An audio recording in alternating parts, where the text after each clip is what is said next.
Not the one where he yells Khan. Not the one about whales.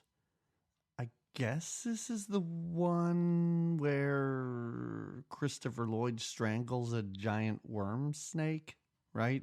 That's the most iconic scene. Jamie? Yeah. Diasuke? Yeah. Let's go watch Star Trek III, The Search for Spock.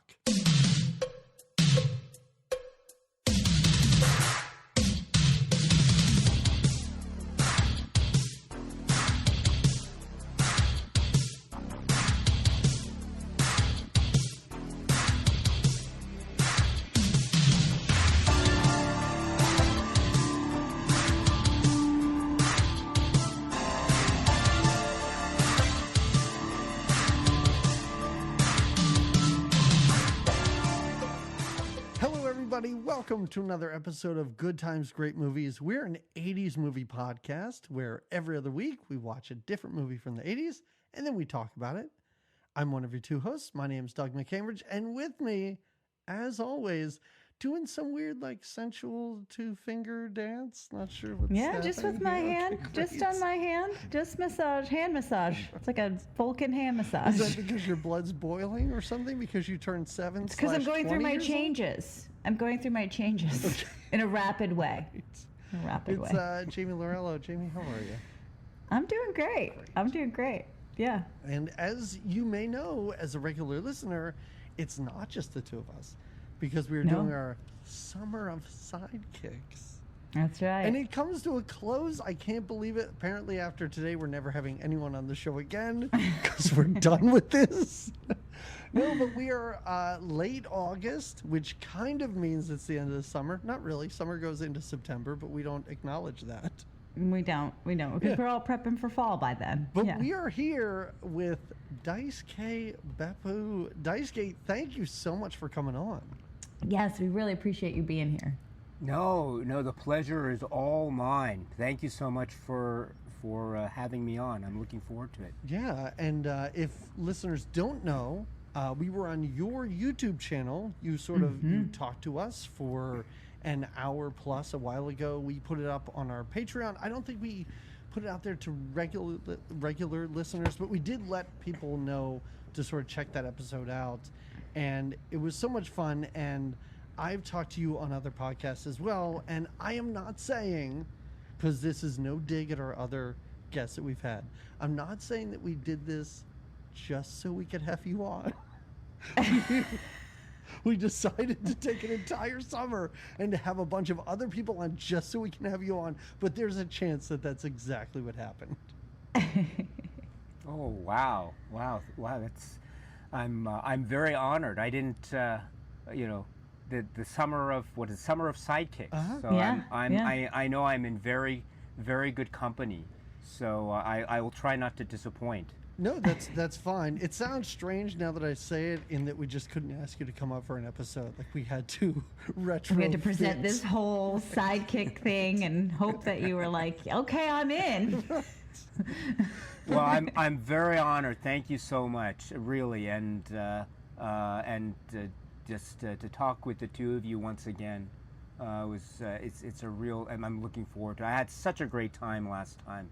This is going to be a continuation of that. And I don't want to embarrass you, or I don't want to embarrass Jamie by this, but after we talked to you, and after you talked in length about Police Academy 2, the moment we hung up, Jamie was like, we got to have that guy on our show at some point. Yeah. We need him to come on and talk about something. Yeah. Your energy, your vibe, the conversation, it just felt right. So we made a whole summer of sidekicks just to have you as the sidekick. Oh goodness! Goodness! We should have been speaking about Police Academy 2. I've never, not to say I'm going to now, but I've never done my Bobcat Goldthwait impression. So I maybe I should save it for a next Goldthwait occasion impression? when we can talk about Police Academy 2. Yeah. So I've been working on my Bobcat Goldthwait impression. So it's terrible, but never Bobcat himself. I mean, you've seen Hot to Trot then, right? And One Crazy Summer. Yes. And oh no, not the chili. Yeah. But I'm sorry. I'm sorry. This is what happens when I get invited to a 80s movie podcast. It's just the 80s vibe just goes on. Yeah. Sorry, I apologize. I feel Never apologize. We might at some point, and I say we, but I mean Jamie. You guys might just have to come on and do a Police Academy episode, just the two of you, and just do them both as Bobcat Goldthwait talking to each other. Because Diasuke, you say that you don't want to do the impression. It's fine. Jamie's done it many times on this show, mostly in movies where he doesn't even appear. She's just talking about him. I'm a big fan of Bobcat. I just am. Oh, and Doug, when you said that Jamie and I should do it, was that your way of? Oh, that's my out. Yeah, I'll yourself? take a little break. Then you guys can do it. And just send me the audio files. I'll put it together. But I do feel. I mean, we only do have you. When I put this out to you and I said, "Hey, we're doing this. What movie do you want to talk about?" You were really on the fence. You basically said to me, "You were like, I either want to talk about Star Trek or Police Academy. I'm not sure, just pick." So I just chose this only because we did 2 a year ago. So I was like, all right, we'll do 3 now. But I do think, and if you're up for it, I'm not putting your feet to the fire here. Anytime we cover a Star Trek or a Police Academy, can you please come on? Oh, I would be honored. Okay, Thank great. you. All right, Excellent. fantastic. You'll be our expert, our Police Academy / Star Trek expert. Oh, We'll thank you consult very much. Thank you. Yes, no, I love both series very much. So thank you very much for that. Is this then your favorite in the Star Trek series? Well, Is that why it was your choice? Hold on, sorry. Before we jump Go ahead. into that, one thing Oh, that I sorry. never do is I never say what movie we're doing, even though people right. play on their things. They know the movie. But Diasuke, you just chose Star Trek. So I got to pick because we did 2 and we did 4. So I didn't want to jump right to 5. And I thought since we did 2 a year ago, let's go for 3. So it's Star Trek 3, The Search for Spock from 84, I believe. Or do I have that wrong in my notes? No, I think that's it. Okay. Yep. I think it's 84, yeah. So why did you, not so much why did you choose this, but what is it about Star Trek that sort of connects with you and is important to you? Oh, that's a really excellent question. Thank you so much. I think this is one of the earliest memories I have of going to the movie theater. And I remember, so therefore this would have been maybe one of the earliest Star Trek memories that I had as a kid. And so I was, born in 79. So if this came out in 84, I would have been, 5 years old. And so, but my mom took me to the theater. At least I remember her taking me to the theater. And I remember we were late going in. So we were late, and it was already in that sepia black and white beginning there. Yeah. So and the screen was so small, and I was thinking to myself, why is the screen so small? And I didn't Yeah, realize. what's happening? Yeah. Yeah. So You were like, where's Kirstie Alley? All I came here is for her, and she's nowhere to be seen. Yes. Although this was the first one that I remember, so I in my heart am a big supporter of Robin Curtis's Savick. Okay. But we can get to that, I suppose. Sure. But I think I love Kirstie Alley as well. But I remember therefore seeing 3 before I had any kind of conception or idea of 2. So I just had the feeling of what was going on. But it was in that period where you don't really remember exactly when you saw what first. It's all a kind of a mix. And so this is, I remember thinking, I don't remember when I saw the films first. I don't remember when I saw, like, when we're talking about Star Wars or something, Empire. So when did I see that first? I don't remember. So I don't really remember when I saw Star Trek II, The Wrath of Khan. But I do know that I remember when I saw this, Star Trek 3, and so this was the first time or one of the earliest memories of going to the theater. So this film, Star Trek 3, and therefore Star Trek in extension, is a very important film to me because it's one of the earliest memories of my movie theater childhood. So, Wow, I love that. So this was not just an introduction to the Star Trek universe. I mean, this was an introduction to film in the theater for you, which is huge as a kid. Yeah. And I don't want to say, is that the reason you like Star Trek so much? But I assume since then you've caught up with the old series and maybe Next Generation and the movies and all of that. Is there a cutoff point for you, or is there a certain era that you're more interested in than others? So after that experience, I began to try to watch as much Star Trek. But even at the time, we didn't have DVDs or Blu-ray sets like we do now. So it was a little bit trying to just watch Star Trek whenever it would be on TV.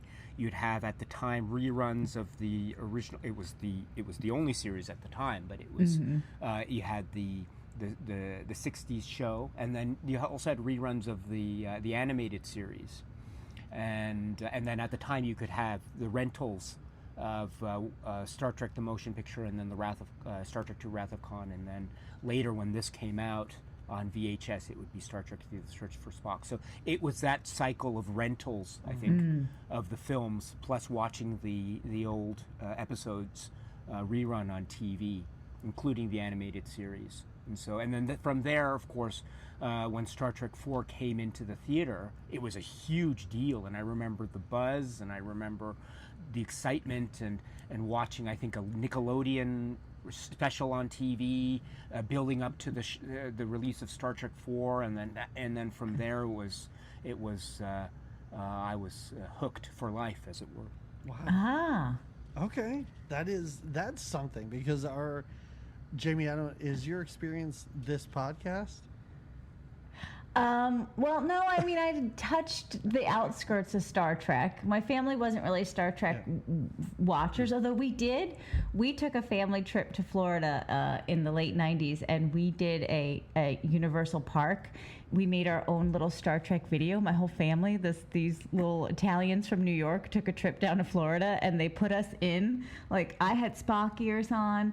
They put us in Star Trek costumes, and we were on the Enterprise, and we had lines we had to say. We all had to deliver these lines. It's this little VHS video that my family and I made at some attraction at Universal. And my brother used to watch Star Trek a little more, but I didn't really get into it. So, but I did at the time get into acting, so I delivered lines as best I could, as best as I thought a Star Trek Enterprise person would. But you didn't model yourself off a particular actor or anything like that? No. Okay. No, I think I was trying to do my best Marissa Tomei imitation on the Enterprise, because that's what I was into at the time. Seamless. But she could just slide right into it. It was wonderful. I was like, "Hello, everybody, buckle up. We're gonna take off," which is exactly how we get ready for flights in the Enterprise. Anyway. Yeah, I know Star Trek, but it's not like until this podcast I really dove in head first. My husband's a big Star Trek fan, so he was thrilled to be watching this with me. He's thrilled about the other ones, so It's been around me. I've just never been in it. Yeah, that makes sense. What I would say to listeners first is we did talk about Star Trek II last year, and before that we talked about Star Trek IV. For some reason, that's how we started. I think it was an Earth Day episode, right? It was an Earth Day because of the whales. Because of the whales. Okay, so we had a bizarre entry period an entry point into this series. So maybe go back, check it out. But why bother? You can listen to us here talk about this. And Diasuke is way more fun than we are. So let's just get into it.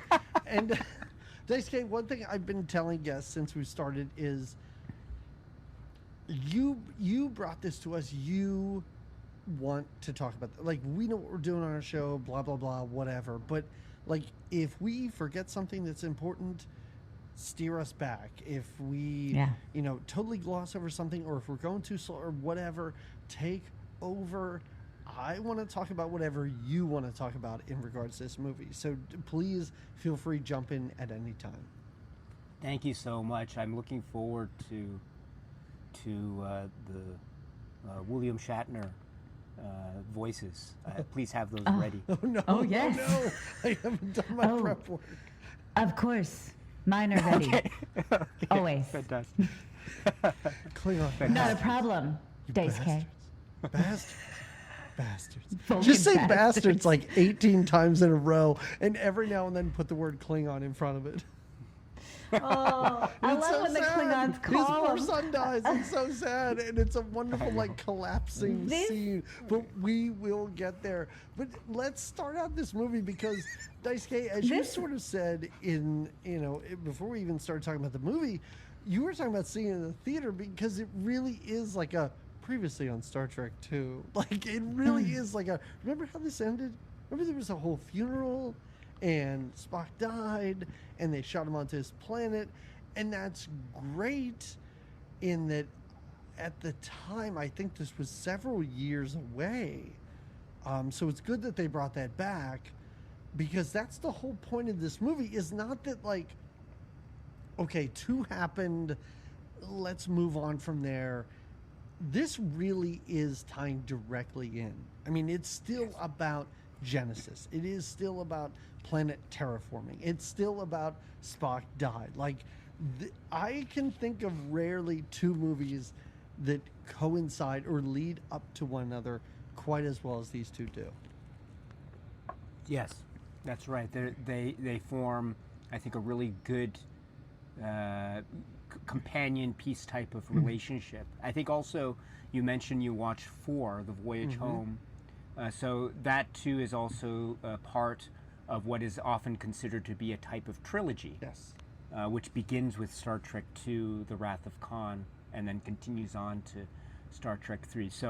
So now looking back, I think it's often regarded as a type of trilogy, and it's even marketed that way in terms of sometimes you get the films bundled in a Blu-ray pack or something like that. But at the time, right, it was as you say, all we knew or all that was in the air was what happened at the end of Part 2, which was big. It was huge, and it was okay. What's going to happen? What's going to happen now with this new film? I mean, it's called The Search for Spock, and so I suppose You would hope you they know kind of what's give it happening a away. little I bit. suppose It should be the grief of Jim.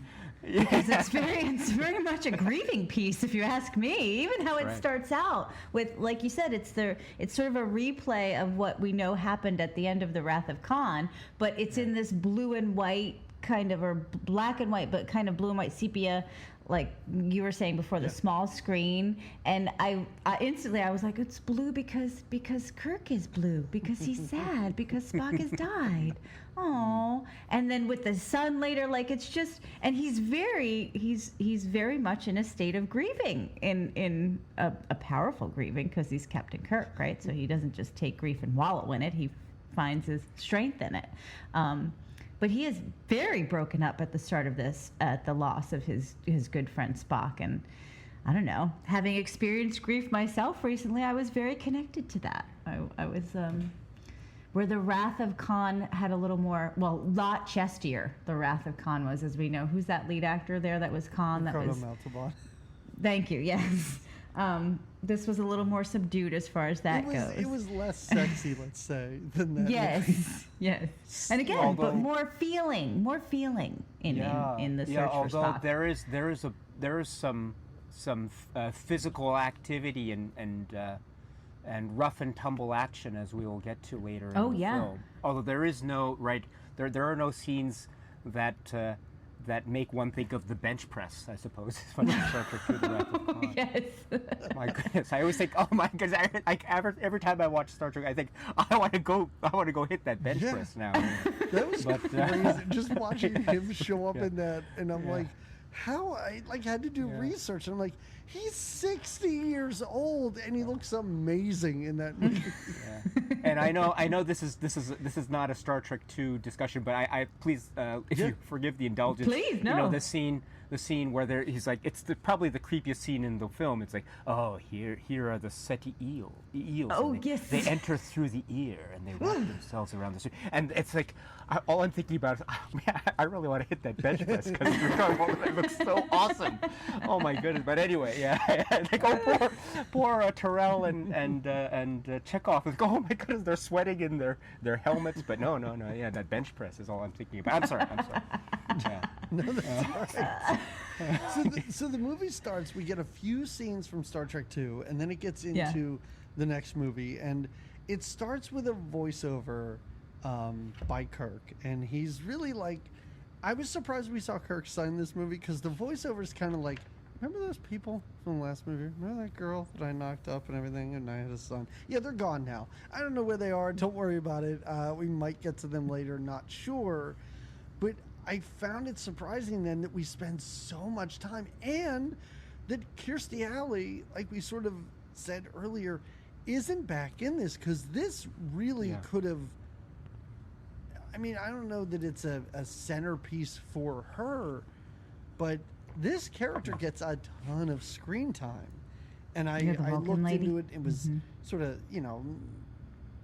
monetary issues that came up. But I'm kind of surprised that she didn't just say, okay, I'm going to be on screen for this long. I have this important role. I will totally do it. Because she was pushed so much into the background in Star Trek II, which I thought was a bit odd. Oh, you're talking about the character of Saavik. Yes. So she has, as you know, she has a kind of arc, or the character has an arc starting with part 2 and her relationship with Spock, Captain Spock, right?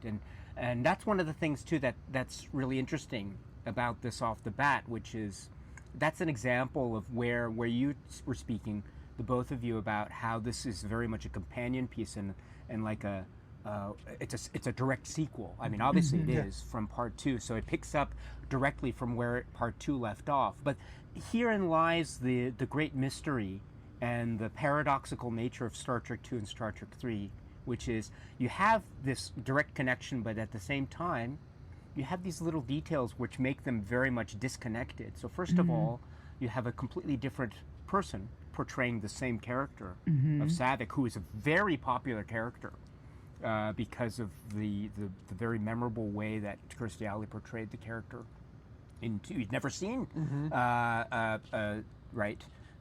this character before, and wow, what an impact! Then you have a new performer and a new approach to the character. It's very different. And then she's also interacting with David. And so there was an interaction between her and David, kind of, at the end of the first film. And I'm sorry, the first film. I think kind of is the best way to put it.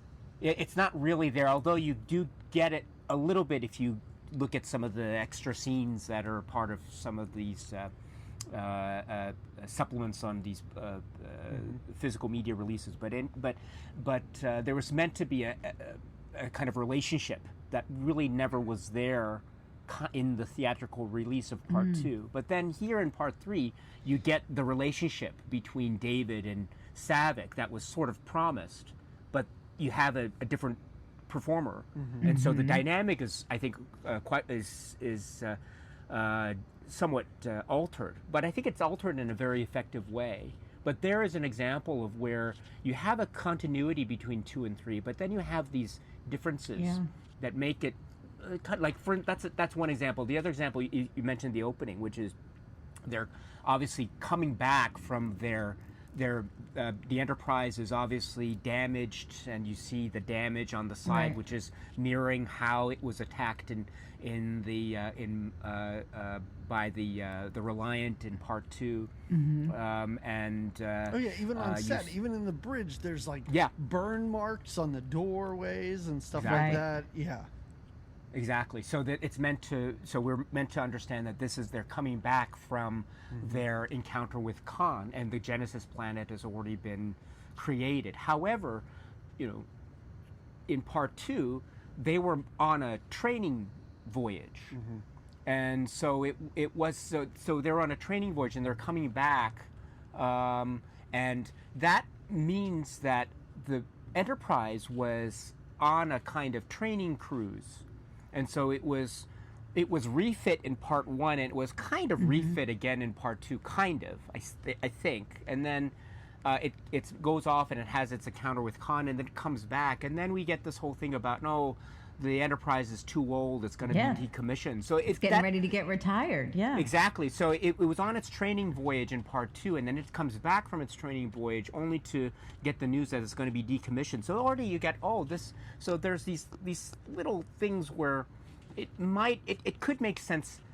Depending on how one establishes a certain background or context, but there are these things, and also too the character of Kirk as well, as you mentioned, he's in mourning, as Jamie said, and I agree with that. But at the end of 2, the way that 2 ends with Kirk is he's not in mourning; he's actually uplifted. Yeah. At the end, right? Because he's there, and Dr. McCoy's there, and he's smiling. You know, I mean, we realize later that Dr. McCoy, at the end of 2, he's smiling, he's looking at the sun, but he's got like the katra in his head, and so he's just, he's emotionally, in turmoil. But he's okay, and Kirk's like, he's quoting or misquoting, I suppose, depending on the Tale of Two Cities, and then he's saying, I feel young, and so that's supposed to be the uplifting moment at the end of 2, and then we get to 3 at the start, as you say, he's in sort of mourning. So there are these points where I think the more I think about it, I first thought of them as being somewhat inconsistent, but the more I think about it,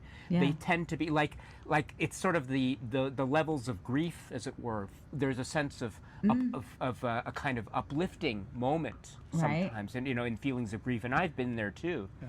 Sometimes you feel there's a sense of celebration, and then the next minute one feels quite down and despondent, and so I think that's where some of these maybe these links that might not seem to be there on the surface, I think that those can be made. And so in that spirit, I always think of Kirstie Alley and Robin Curtis, the two Saviks, and there is a way in which their performances can be consistent. But I totally hear you in terms of you have a different perspective, and for some people I think it works, and for others it doesn't work. But it's okay either way. Yeah. No, I agree with what you're saying, especially regarding Kirk, because there's this one guy, when they're coming into port or whatever, this one dude's like, hey, are they going to have like a celebration for us and a parade? Because we are great. Like, we were just on a training mission and we totally killed this guy. And I expected Kirk to sort of dress this guy down. Like, I was kind of surprised they didn't go that way, but he's like, my best friend kind of just died. We paid a pretty penny for this celebration. Yeah, I don't think we're going to get it.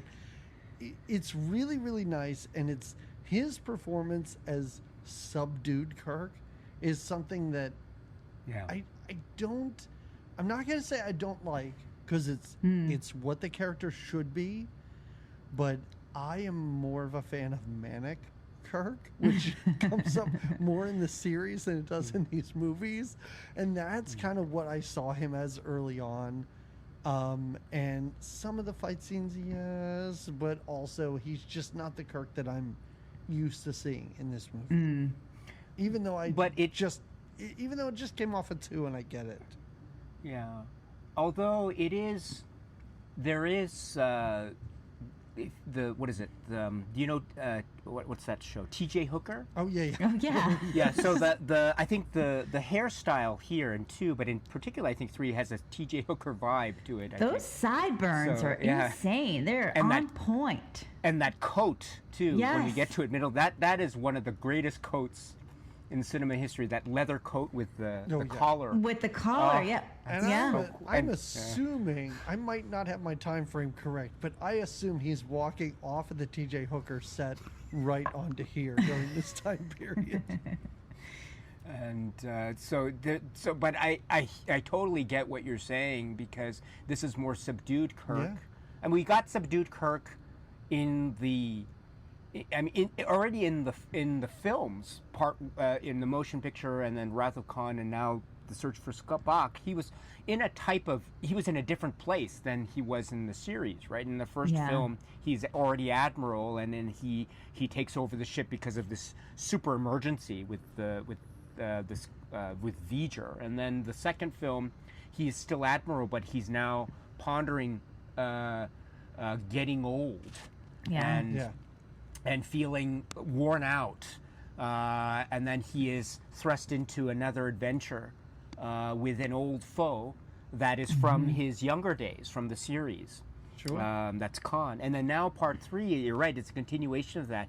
He's returned to Earth, and a friend has died, and so he has to deal with that loss, but then something comes up, which means that he has to go out again, but he is not in control. There's someone above him who is refusing him a ship, and he is limited in his resources, and so he is very much, I think, you're absolutely right. It's a different type of mode of Kirk than what one might have seen or what one might be used to in, say, the TV series. But I think that's also part of the greatness of the films, which is you see the characters in very different, arguably speaking, different situations than where they were in say the earlier films or in the TV series. And I think and that's definitely true for Kirk. And you see him very limited. He's got like next to no one on the crew except for people who are on the bridge. We're talking about when he's later in the film, or he doesn't have a whole ship with him. He only has this will to go on this mission, which he doesn't know if it's going to succeed or fail. He doesn't, right? And so that's but he's able, and he has to confront so many obstacles in this film. Arguably, this was probably the film where he's confronting more obstacles than maybe any other mission than he's had to face. I mean, he's had to face a lot of hard missions, but here there's just so many things he has to overcome. Starting with the emotional standpoint. Yeah, exactly. No, I totally agree. Yeah. Exactly. Yeah. So in that way, this is a very different version of Kirk, arguably, than what we see in the past. But I think also that it helps to further the myth of Star Trek and Kirk and the characters, because also in this way this film is it's very different, but also it's establishing so much stuff about Star Trek that will be carried on. Right. That's even carried on even now. It's going to be carried on through the films. It's going to be carried on through Next Gen. It's going to be carried on through all this lore is being established here in Star Trek, while it's also at the same time being a fresh Trek. So it's doing a lot of things at once. It's being a totally new story that hasn't been told before, but at the same time, especially when one looks back on it, it's one of the most Star Trek of films in terms of all the things it's establishing. Like, it's establishing the bird of prey, it's establishing more of the Klingon world, and not the world, but the Klingon culture. We see more of the Vulcan culture. We see, all this stuff. So it's big, but also it's very fresh and very, there's so much uncharted terrain, or that's the feeling of it, especially with the emotional characters and the emotional character arcs. That's for sure. Yeah. Now, since you mentioned, let's move into the Klingons, because while all this is happening, Christopher Lloyd as a Klingon is something I never knew existed, and I never thought I'd see it. I know you missed Kirstie Alley in this, Doug. You mentioned before that you wanted to, but I was happy to see Christopher Lloyd, and I call him the Christopher Lloyd Klingon. I'm sure he has a name, a Klingon name, but I call him Christopher Lloyd Klingon. I don't care, because he's so amazing. He's great. He's great. And I don't want to say with his voice, you can slap as much makeup and prosthetics, but you know as who you it is, want on him. Yeah. But when he's speaking Klingon, it's still kind of like, all right, I kind of know it's Christopher Lloyd, but when he starts speaking English, those inflections are so Christopher Lloyd-y, it's absolutely wild. Like, Christopher Lloyd-y. I was so happy to see that he's in this movie, and it's not like Khan, where he gets a lot of room to like tap dance and take over and stuff like that, but still he really is a presence in this movie, and I thought it was really great. Also, I think it's amazing that the Klingons have pets, and they're kind of gross, but he likes to pet them. Yeah, wolfy, kind of angry pets. Yeah, and see that emotional reaction from him, from Christopher Lloyd. Yeah, when what happens to the pet, right? Yeah, emergency. He's just so like right? And you see a shot of him and holding the dog, right? You're like, oh my goodness, wow, that's amazing. Yes, but Christopher Lloyd, There are times in this movie where I was so surprised they went for laughs. Like when he's leaving and he tells that one guy, he's like, hey, feed my dog. And the one guy the camera just hangs on this actor staring, just deadpan at the screen. And I was like, this is really funny. And it seems so bizarre and out of place in this movie, but I guess every now and then you have to put in some lighthearted moments, I guess. Well, like Scotty. Scotty's a total lighthearted moment. Anytime Scotty's got a line delivery, I'm like, what are you gonna make us laugh with, Scotty? But yeah. So on this ship, here's the thing, Spock is dead, yes, but as all of this is wrapping up, they get news that there is presence in his room. There's like life form. Oh yes, in Spock's room. And I love how they have like space police tape over the door that's broken into. Yeah. Yes. And it appears someone's gotten into Spock's lair. It's very clear that Bones McCoy is like possessed. He's like channeling him. Yeah, he's like channeling Spock. Yeah, and he tells Kirk, he's like, hey, we got to climb to a mountain on Vulcan, and that way I can come back. And it's great. That's fantastic. So that's really what this movie is that Spock's mind, soul, do we even go that far? Is yes, we do. Okay, in McCoy, but his body is on this Genesis planet. Right. And we see, because we go through footage. Kirk goes through footage to find out why didn't he make, because I don't know if I'm skipping around a bit, and so keep me on track if I am. Yeah. We get a visit from Spock's dad. That's right. And Spock's dad saying, like, you weren't supposed to leave him on Genesis. That's not his wish. He must have told you his wish, and, why didn't... And then come to find out, Spock's dad does this, Vulcan mind trick to figure out if the soul has been transferred, if information, I'm guessing, from the soul, and correct me if I'm wrong, to Kirk, Captain Kirk. And he does this like analysis, and it turns out he doesn't have the information.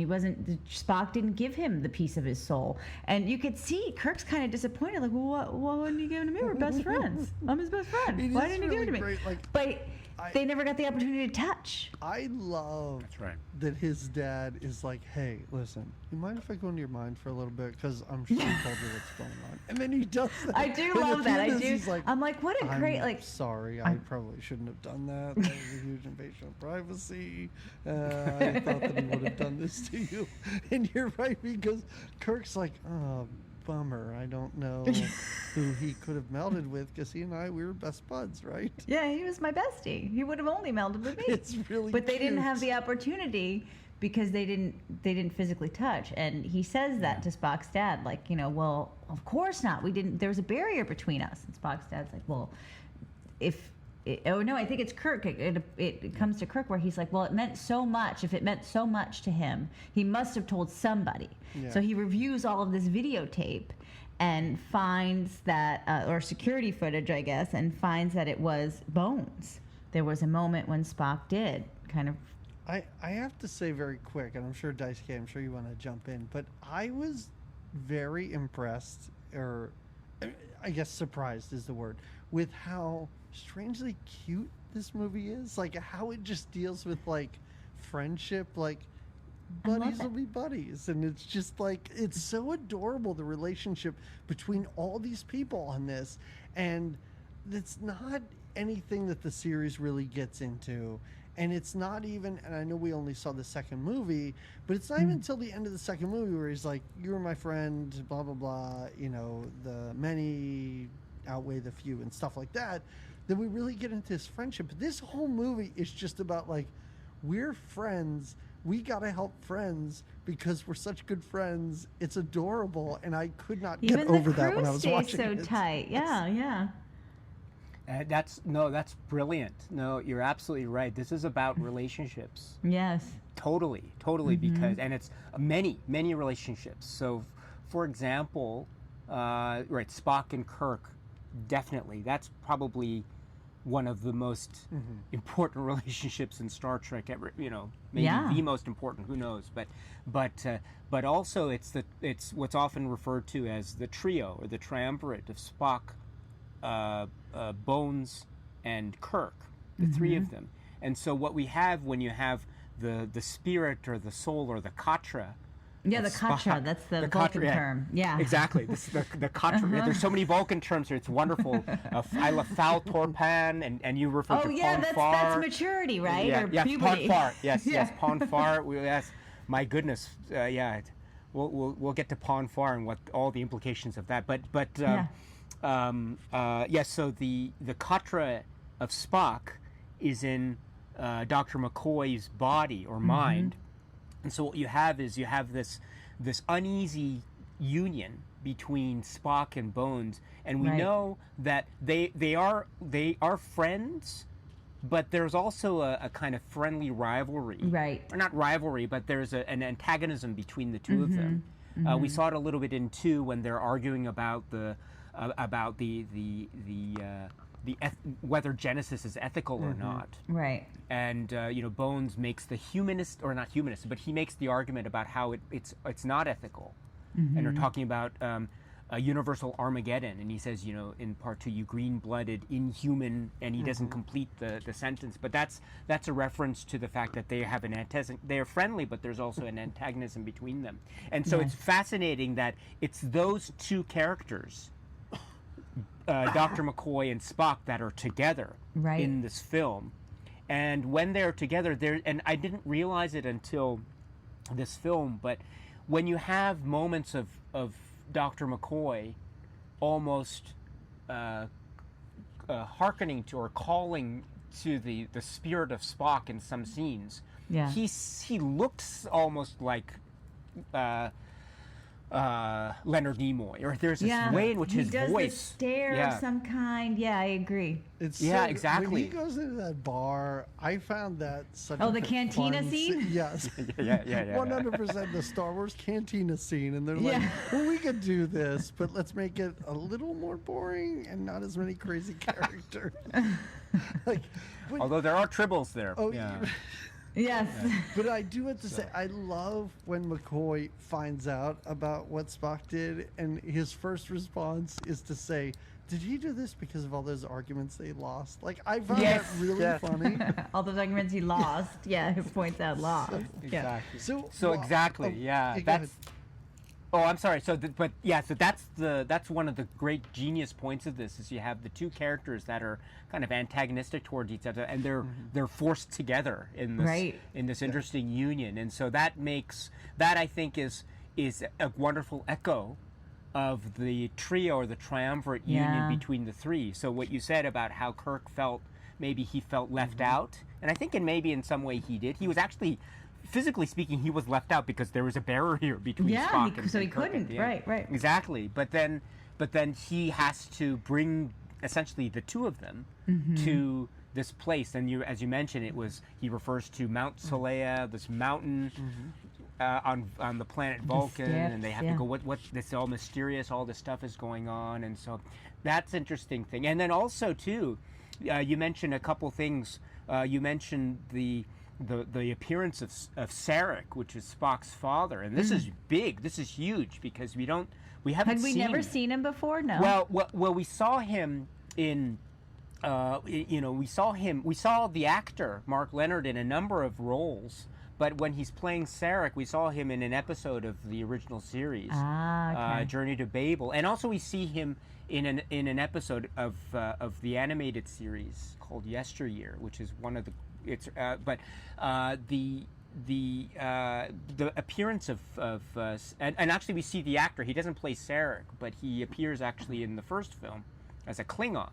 But it's a completely different character. But now he's appearing here again as Spock's father, and this is huge because we understand that there is this kind of uneasy relationship between father and son, and it's one that because the whole thing about Spock's character is that he is not full Vulcan, but he is he has a Vulcan father and a human mother. That's right. And so that's been one of the sources of the drama and the development of the Spock character throughout the series.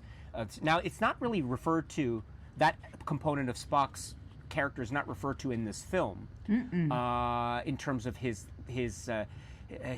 say, human mother and Vulcan father, but his father does appear. And the point that I wanted to bring up is that his relationship, or the way that his father, Sarek, feels about his son, I think is so very moving. He is a Vulcan, and he doesn't express emotion, but there are moments, as you say, Jamie, where he's like, and Doug, you say, oh, after the Vulcan mind meld with Kirk, he says, he's obviously in the state of panic or agitation because his son has died, and he says, please forgive me. My son has just died, and so maybe my logic facilities aren't what they should be, or something to that effect. And so that's really telling of how much the death of his son is affecting him, to the point where he almost aggressively comes to Kirk's very, very cool retro apartment, by the way, which we saw in part 2. I love that place. I want that. With the guns mounted on the wall. The guns. Yeah. And he's like this poignancy and the fireplace. That's wonderful. And he comes in there very aggressively, and saying, I must find out what happened to my son. Yeah.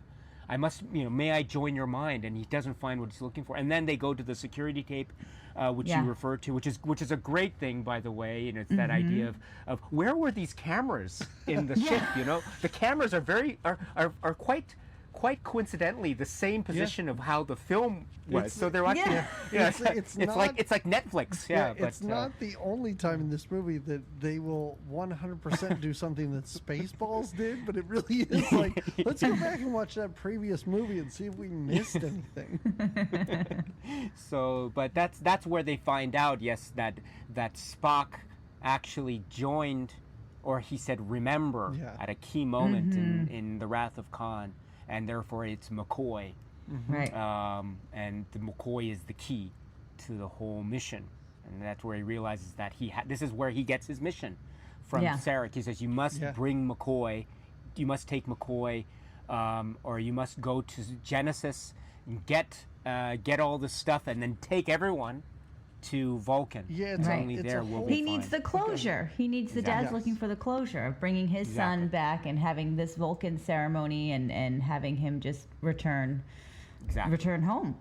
I do like how the dad says it as though there should have been some sort of like textbook that Kirk should have read, where he's like, "You idiot, you can't just shoot him onto a planet. Like, what were you doing?" Which I found that so funny. Like, oh yeah, well, I guess he made a huge mistake, but he doesn't seem to understand that.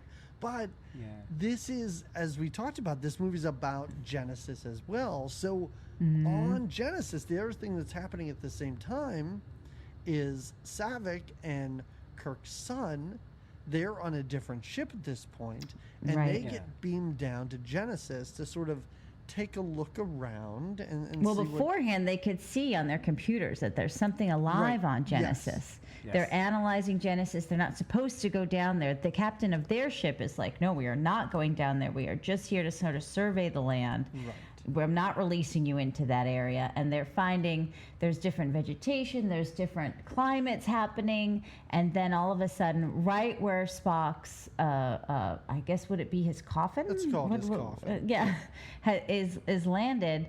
There's some animal activity. They're saying the animal activity. Of animal noises they pump into the soundtrack. For a planet that that's when they was generated like an hour or two ago, there's a lot of animal activity on this planet. So and it's moving fast. Yeah. The planet is developing too quickly. Exactly. We find out. Yes. I do love, and we talked about it, how Kirk asks this Captain, Admiral, whatever, let's call him, if he can just take the Enterprise out and go to Genesis and do all this stuff. And they're in like this wood paneled lounge, which is such like an early 80s, like where would people want to hang out? They're like out to like a restaurant or something, yeah. But it even looks earlier, like it looks like something out of Mad Men, which I found really interesting and just so much fun in this movie. But yeah, the guy's like basically, no, you just stay. We're also taking your ship out of commission. It's super old. It's a mess. We're gonna take. Who did they take and put on a different ship? Scotty. They were gonna put Scotty on a different. They needed Scotty's expertise on which is a new ship, which is the Excelsior. Yes, which is the first time we're seeing the Excelsior. Here. Yeah, which is kind of shitty because the guy comes on and is like, everybody else, you got shore leave. It's great. Oh, sorry, Scotty. Tomorrow morning, you got to show up and start working on another ship. Yeah, Scotty gets Scotty. I mean, poor Scotty. I mean, I forgot to mention it earlier, but I remember how the film begins, which is the lovely flashback and last time on Star Trek, as you said, and the shots of part 2, and then the funeral. And what they have the beautiful James Horner music overlaid, and it cuts into beautifully into the credits and the sky and the star and the lights and the stars. Exactly, yeah, it's wonderful. And and one forgets, and I do too. But in the last film, we had the bagpipe music of Scotty. Oh, and so that should have been that. If we're to be really consistent, that should have been the music. That should have been overlaid and put in as the opening credits of Star Trek 3: The Search for Spock. Instead of the beautiful James Horner music, it should have been Scotty's bagpipes. And so that's one of the ways in which Scotty is getting the short end of the stick here. Yes. So you don't get to hear his bagpipe music again. And as you say, he doesn't get shore leave. He has to go straight to work. Yeah. Exactly, to the Excelsior, which he doesn't like. He doesn't like these new ships. No. But he that's doesn't like these new Scotty. ships, which I found funny because I know that this movie's after this one. But when he gets on the little elevator and he has to tell the elevator to take him somewhere, he seems so annoyed by this.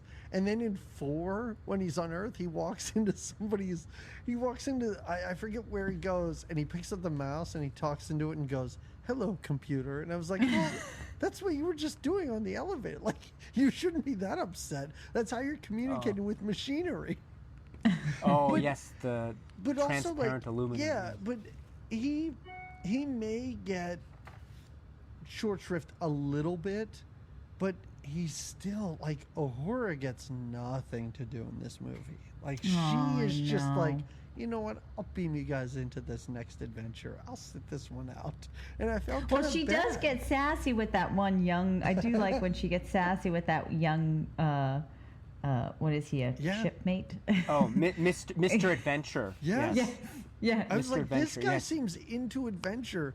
Get him on your team. If you want a body count, get this guy to go with you, because she's like, you're going in the closet. Totally yeah. So, but that's a scene where she gets, Uhura gets she's all the crew members have their little role. Yes. And I think that's one of the things too, which is we have to remember which is this is directed by Leonard Nimoy. Mm-hmm. Yes, and so that's Leonard Nimoy, I think, is you get a real sense of how much he is trying. And obviously, this is going to be a Kirk story and a Spock story, and to some extent a Dr. McCoy story. And so that's I think unshakable and unavoidable. That's great, and that's how I think all the films are. But what that means is that oftentimes the other crew members get very little to do in the films. I mean, they appear, of course, but they get very little to do. You get a lot more of Chekhov in the previous film, but what about the other the crew members? And so in this moment, in the middle part, when they are stealing the Enterprise, or they're conspiring to come together and steal the Enterprise, it's a beautiful sequence, by the way. Each well, not all of them, because Chekhov doesn't get a lot to do. I think that's because he had a lot to do in the previous one. Right. But we have Uhura doing a little bit of what she gets to do. It's brief, but it's still her moment to shine. Hers. Right. And then you get the Scotty story with the Excelsior, and then him trying to set up a central automating system on the bridge of the Enterprise. And then you have Sulu and what he does with the guards. And all that. Yeah. Don't call him short. Exactly. And then he's, and it was such an innocent comment too. He's he's just keeping you, and then keeping you busy because the guy was just yawning, and talk about and. You talked about those great the costumes and the fashion. By the way, I love those caps, those baseball caps that the security guards wear. Those are fantastic. Yeah, and so then you have Sulu, and you have a little moment for him, but then they all come together, and those I would suggest that all those moments really carry through in their own like character ways, and they're subtle, but they're there. So I think. Maybe Uhura gets maybe the least amount of screen time because her character is in the transporter room, and then we don't see her until they rendezvous on Vulcan, and so she's not on the bridge. She's not doing that. So so maybe she gets the least amount of screen time, but the crew members do get some screen time and quite a bit, and so Scotty's definitely there. What I love too about Scotty is you see in his face when he's not speaking, but he's on screen. You often see little reactions that he gives, which are so beautiful. For example, there's a reaction if you focus in on his face when Kirk is saying on the bridge, he's saying all the people are assembled, and he says, and he says, I can't ask you to go any further, Doctor. I have to do this. The rest of you do. Not, so that's what he says, and that's his way of saying, I can't ask you to do this because if you do this, then this will mean potentially the end of your professional careers, right? I can't ask you to do this, right? Although they've already done so much at this point, I don't know what the difference, but anyway, so then they're all saying, and then each of them says in their own way, I'm with you. So Chekhov says, Admiral, we're losing precious time. So that's his way of saying, I'm with you. And then Sulu says, work course, please, Admiral. And then he looks at Scotty. And at the time, you see Scotty's face, and his face is just looking around. It's just like, you can think, should I really do this? I don't know. So there's a moment when maybe he's thinking about it. I've got this new gig that they need me on. Maybe I should just stick to the new gig and ride it out. I don't know. But it's wonderful. So those little and there's a moment too later when they're on Genesis after they beam down. After this huge thing with the Enterprise happens, he's looking up at the sky, and Scotty loves the Enterprise. He loves the Enterprise, and it's arguable, and you get this from the show. He probably loves the Enterprise more than any, and you see him looking up, and you can imagine what he's thinking when he's looking at what happened to the Enterprise up there. And all the characters are like, all right, now we've got to go find where the people are on the boat. But there's a moment where you fix on Scotty's face, and there's a moment where he just stares up in the sky just a second longer than everyone else. It's wonderful. Continuing the grief theory. He's grieving the Enterprise. He's having a moment to grieve the fact that, this was his baby, his ship. Yeah. But at the end, when Spock comes back to life, he is grinning ear to ear. When Spock goes around and because they completed their mission, passes all of it, he is so happy. It's such a great just reaction by this actor, and I think it's fantastic. Yeah, and it's great too because Scotty has so much to do. He's got to take care of the Excelsior, and he's got to take care of controls on the Enterprise, and a lot of pressure is on him, and everyone's like, Scotty, the shields aren't with Scotty. He says at one point when they tell him about the shields, he's like, I didn't know we were going to go into battle. I thought we were just taking this and going over. Y'all don't prepare me for all this stuff. Exactly. So he's doing a lot. So. But it's great to see him and the other characters. Limited, granted, sure, but still they get their moments here, and they're really fantastic, especially in the context of Trek canon. Yeah. So there's a lot happening at this point. As we said, McCoy goes to a bar and he gets arrested by, I don't know, Earth police, let's say.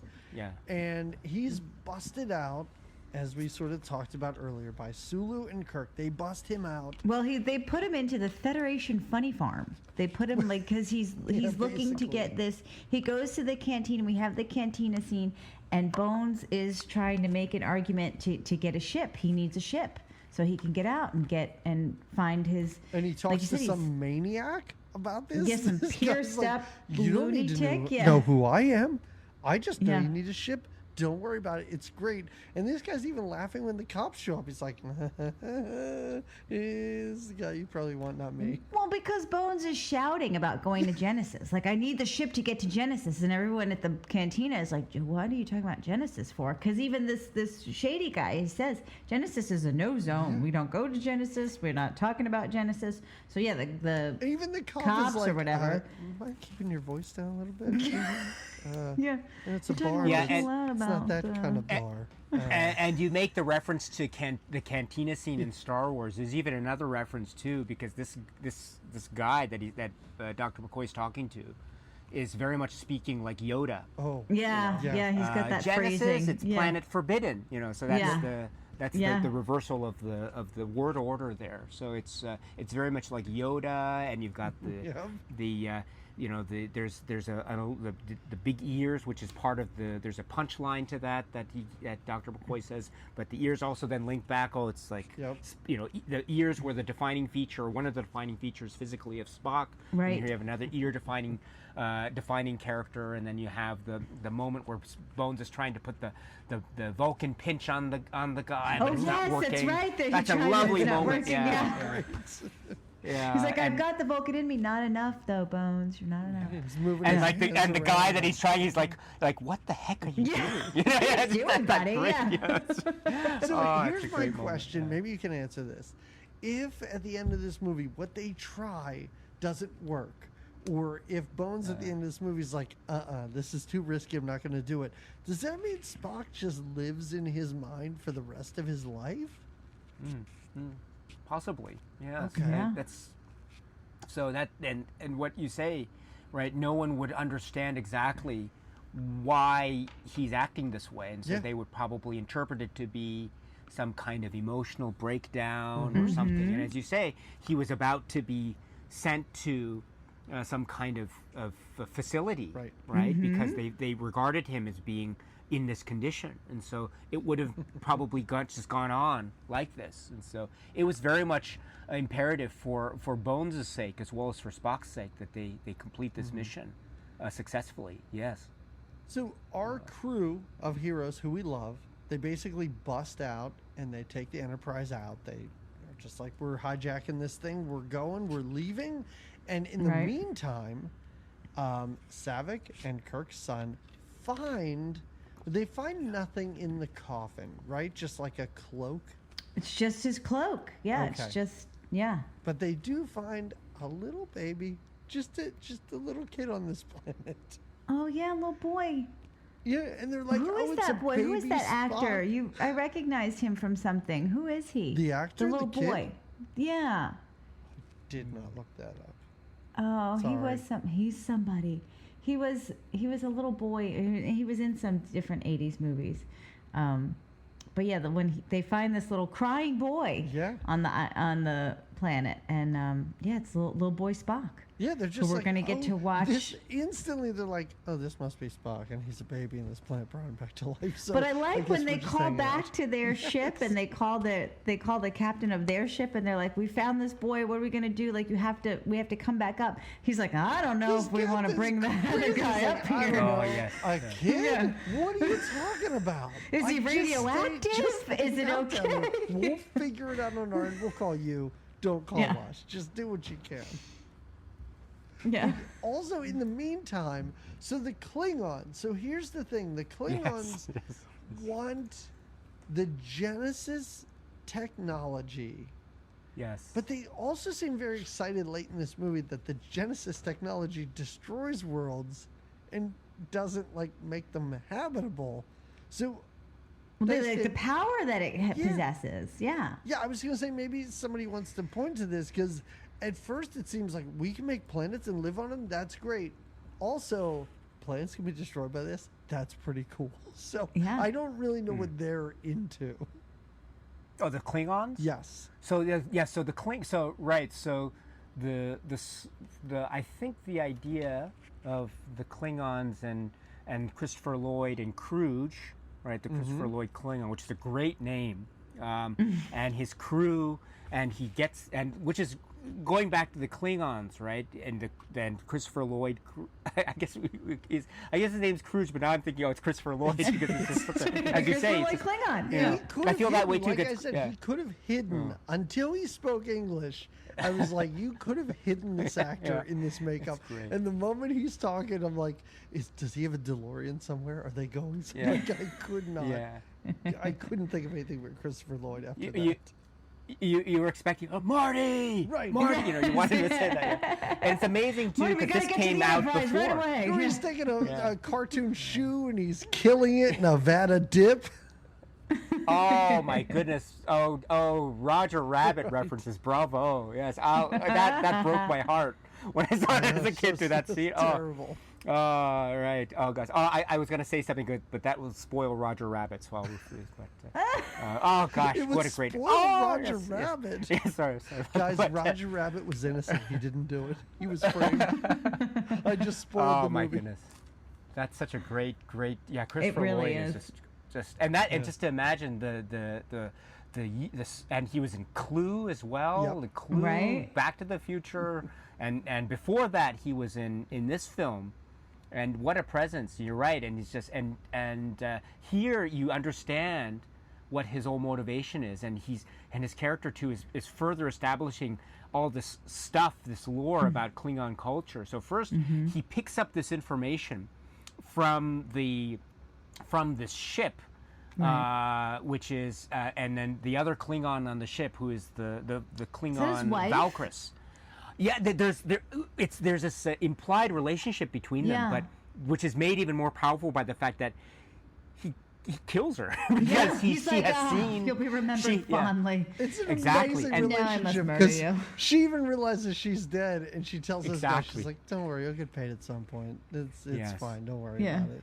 And she, therefore, she understands the whole idea about Klingon honor and the brutality of Klingon honor, to the point where she understands the need for her to sacrifice herself in order to uphold the honor of we understand being Kruge and his quest to discover what Genesis is through the wonderful the cassette tape that they they get a little view of and then that sets into motion, as you say, the whole thing about the Klingons thinking that this is a weapon that has been developed by the Federation in order to threaten the Klingon Empire or the Klingon existence, and so it's up to him in his mind to try to get the weapon, and he says it to it's the trio of the people on the Klingon, there's him, there's John Larroquette, and then there's the Torg.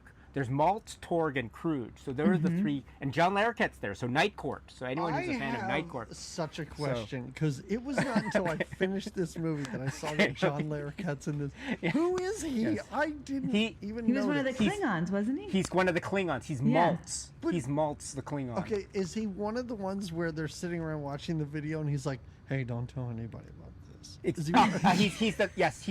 the third of those. He says impressive. Wow. Planets. So he says that line, and then Christopher Lloyd says, "Oh, go back to the corner." Yes, and then there's the two of them there. So he's not in the two of them. He's not Torg. Right. Torg is the one who's got that. That leaves. Okay. So yeah, exactly. He's got that. What is it? The Jack Sparrow. Captain Jack Sparrow, Pirates of the Caribbean, Johnny Depp vibe, that guy. Yes, so that's not, yeah. So there's Captain Jack Sparrow, there's Night Court, and then Kruge. In this movie anywhere else? Like, is he one of the guys that goes onto the planet? Is John Larroquette any? He's on the bridge of the Bird of Prey, and he's actually at the end. When they go up onto the Klingon ship, he's the only surviving Klingon. And he says, I do not deserve to live. No. And then Kirk says, fine, I'll kill you later. That's John Larroquette, yeah. Oh, but that's and he says at the end, right? That's my favorite line of this movie is when Kirk's like, all right, fine, I'll just kill you later. I thought that was hilarious. I thought that was a great line, and that's John Larroquette. That's amazing. So he's in this movie, Jamie, I don't know if you remember it, he's in this movie more than he was in Cat People. Do you remember in Cat People, Jamie, when he showed up just to be like, this zoo's a mess? And then he walked out the door and we were like, I think that was John Larroquette. And then he never And now came he's back in the gone. movie. You love cat people. I was just waiting right at the end. He says at the end of on the bridge scene with Kirk, he said, "Oh, you said you would kill me," and then Kirk says, "You know, I lied," and he puts it back. I just would have loved it if Kirk had said, "I lied. Take him to night court," and then suddenly the night court people, oh, that would have been perfect. That would have been perfect. Great. You know? That would have been great. Like, there's so many gosh. manholes in the future. I thought they would have gotten rid of these. Oh gosh. So at the same time, they're still down on Genesis, and this Spock character keeps getting older. Little boy Spock is growing. What was that? I said little boy Spock is growing. He's maturing. Yeah. And Savik's like, you know what's going to be crazy? Every 7 years, his blood boils, and it's a big deal. And he's going to go through it. Yeah. He's going to go through it probably several times. If we're talking about this child to Spock, I don't know how many 7-year periods there are, but this is happening a lot. And now again, because it's just his body, he can't communicate. He's not saying anything, right? Because she tries to talk to him. Sometimes we just see him with his mouth open, staring, and it was very uncomfortable. Yeah. Yeah, that's right. So the idea, which is also, he's somehow connected with the Genesis planet because of what Dr. Marcus refers to as the Genesis wave. And so that is, I think, the explanation for why Spock rapidly ages, but none of the other people on the planet do. No. Or at least we don't see them. So that's probably the way in which Spock, that explains why Spock can rapidly age. Right. And as you say, the idea of Ponfar, or this idea of every 7 years, the something to do with the blood or the physical traits of Vulcan males is that they have to essentially release this tension, otherwise they'll die. In order to release this tension, they have to mate. And so that happens every 7 years. We see it, I think, only once in the course of the film. But as you suggest, Doug, it really should have been, like, if we get the entire life cycle of Spock all the way up to, however old Spock is when he's rescued, it should have been more than once. It would have been many 7-year cycles, but because the way I'm he's not sure aging, what she's so concerned, and I was like, "Isn't this going to be over in 10 seconds? Like, just like he'll be on to a new age. It's not going to be a big deal." But we do see like the weird, like the cool, sexy hand dance that she's doing with him and everything. Oh, yeah. And let's say it relieves his tension, quote unquote, somehow. And also, that's the idea, too, that after it cuts away to that, it goes to the ship. So we understand that probably some stuff happened that, right?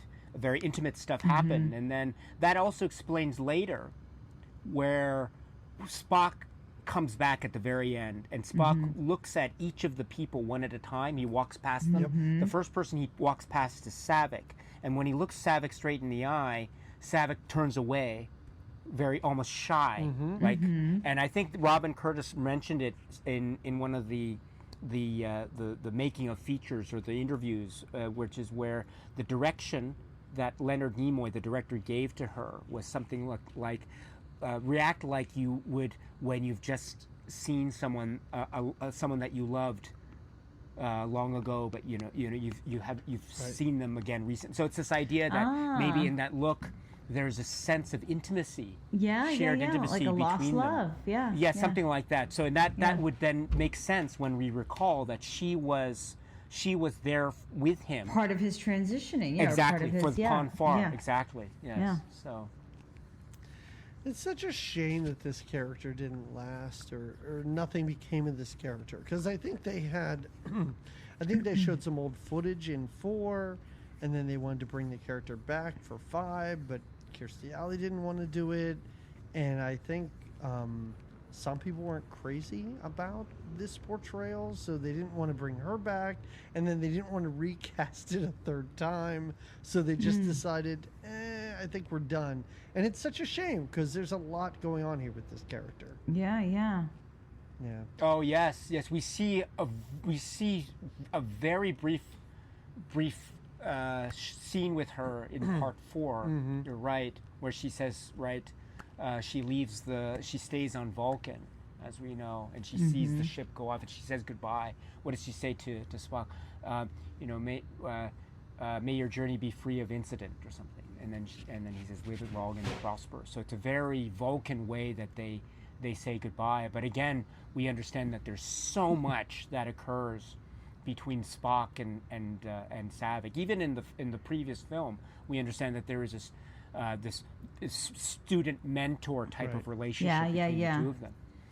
And as you mentioned, there was an idea that maybe we would see the character of Saavik again, maybe in a later film, but it turned into a different character. Yeah, makes me think maybe we should watch 4 again, Jamie. Because watching that, I was like, "What's happening? Who are these people? What's going on here?" So we definitely got a little out of order with it. Yeah. So in the meantime, the Klingons go down to Genesis. They're looking around, and they capture this tiny baby Spock, and they capture Saavik, and they capture Kirk's son. Yes, the Vulcans do. Yeah, there's a brief skirmish. Or not the Vulcans, the Klingons. Yes. Sorry.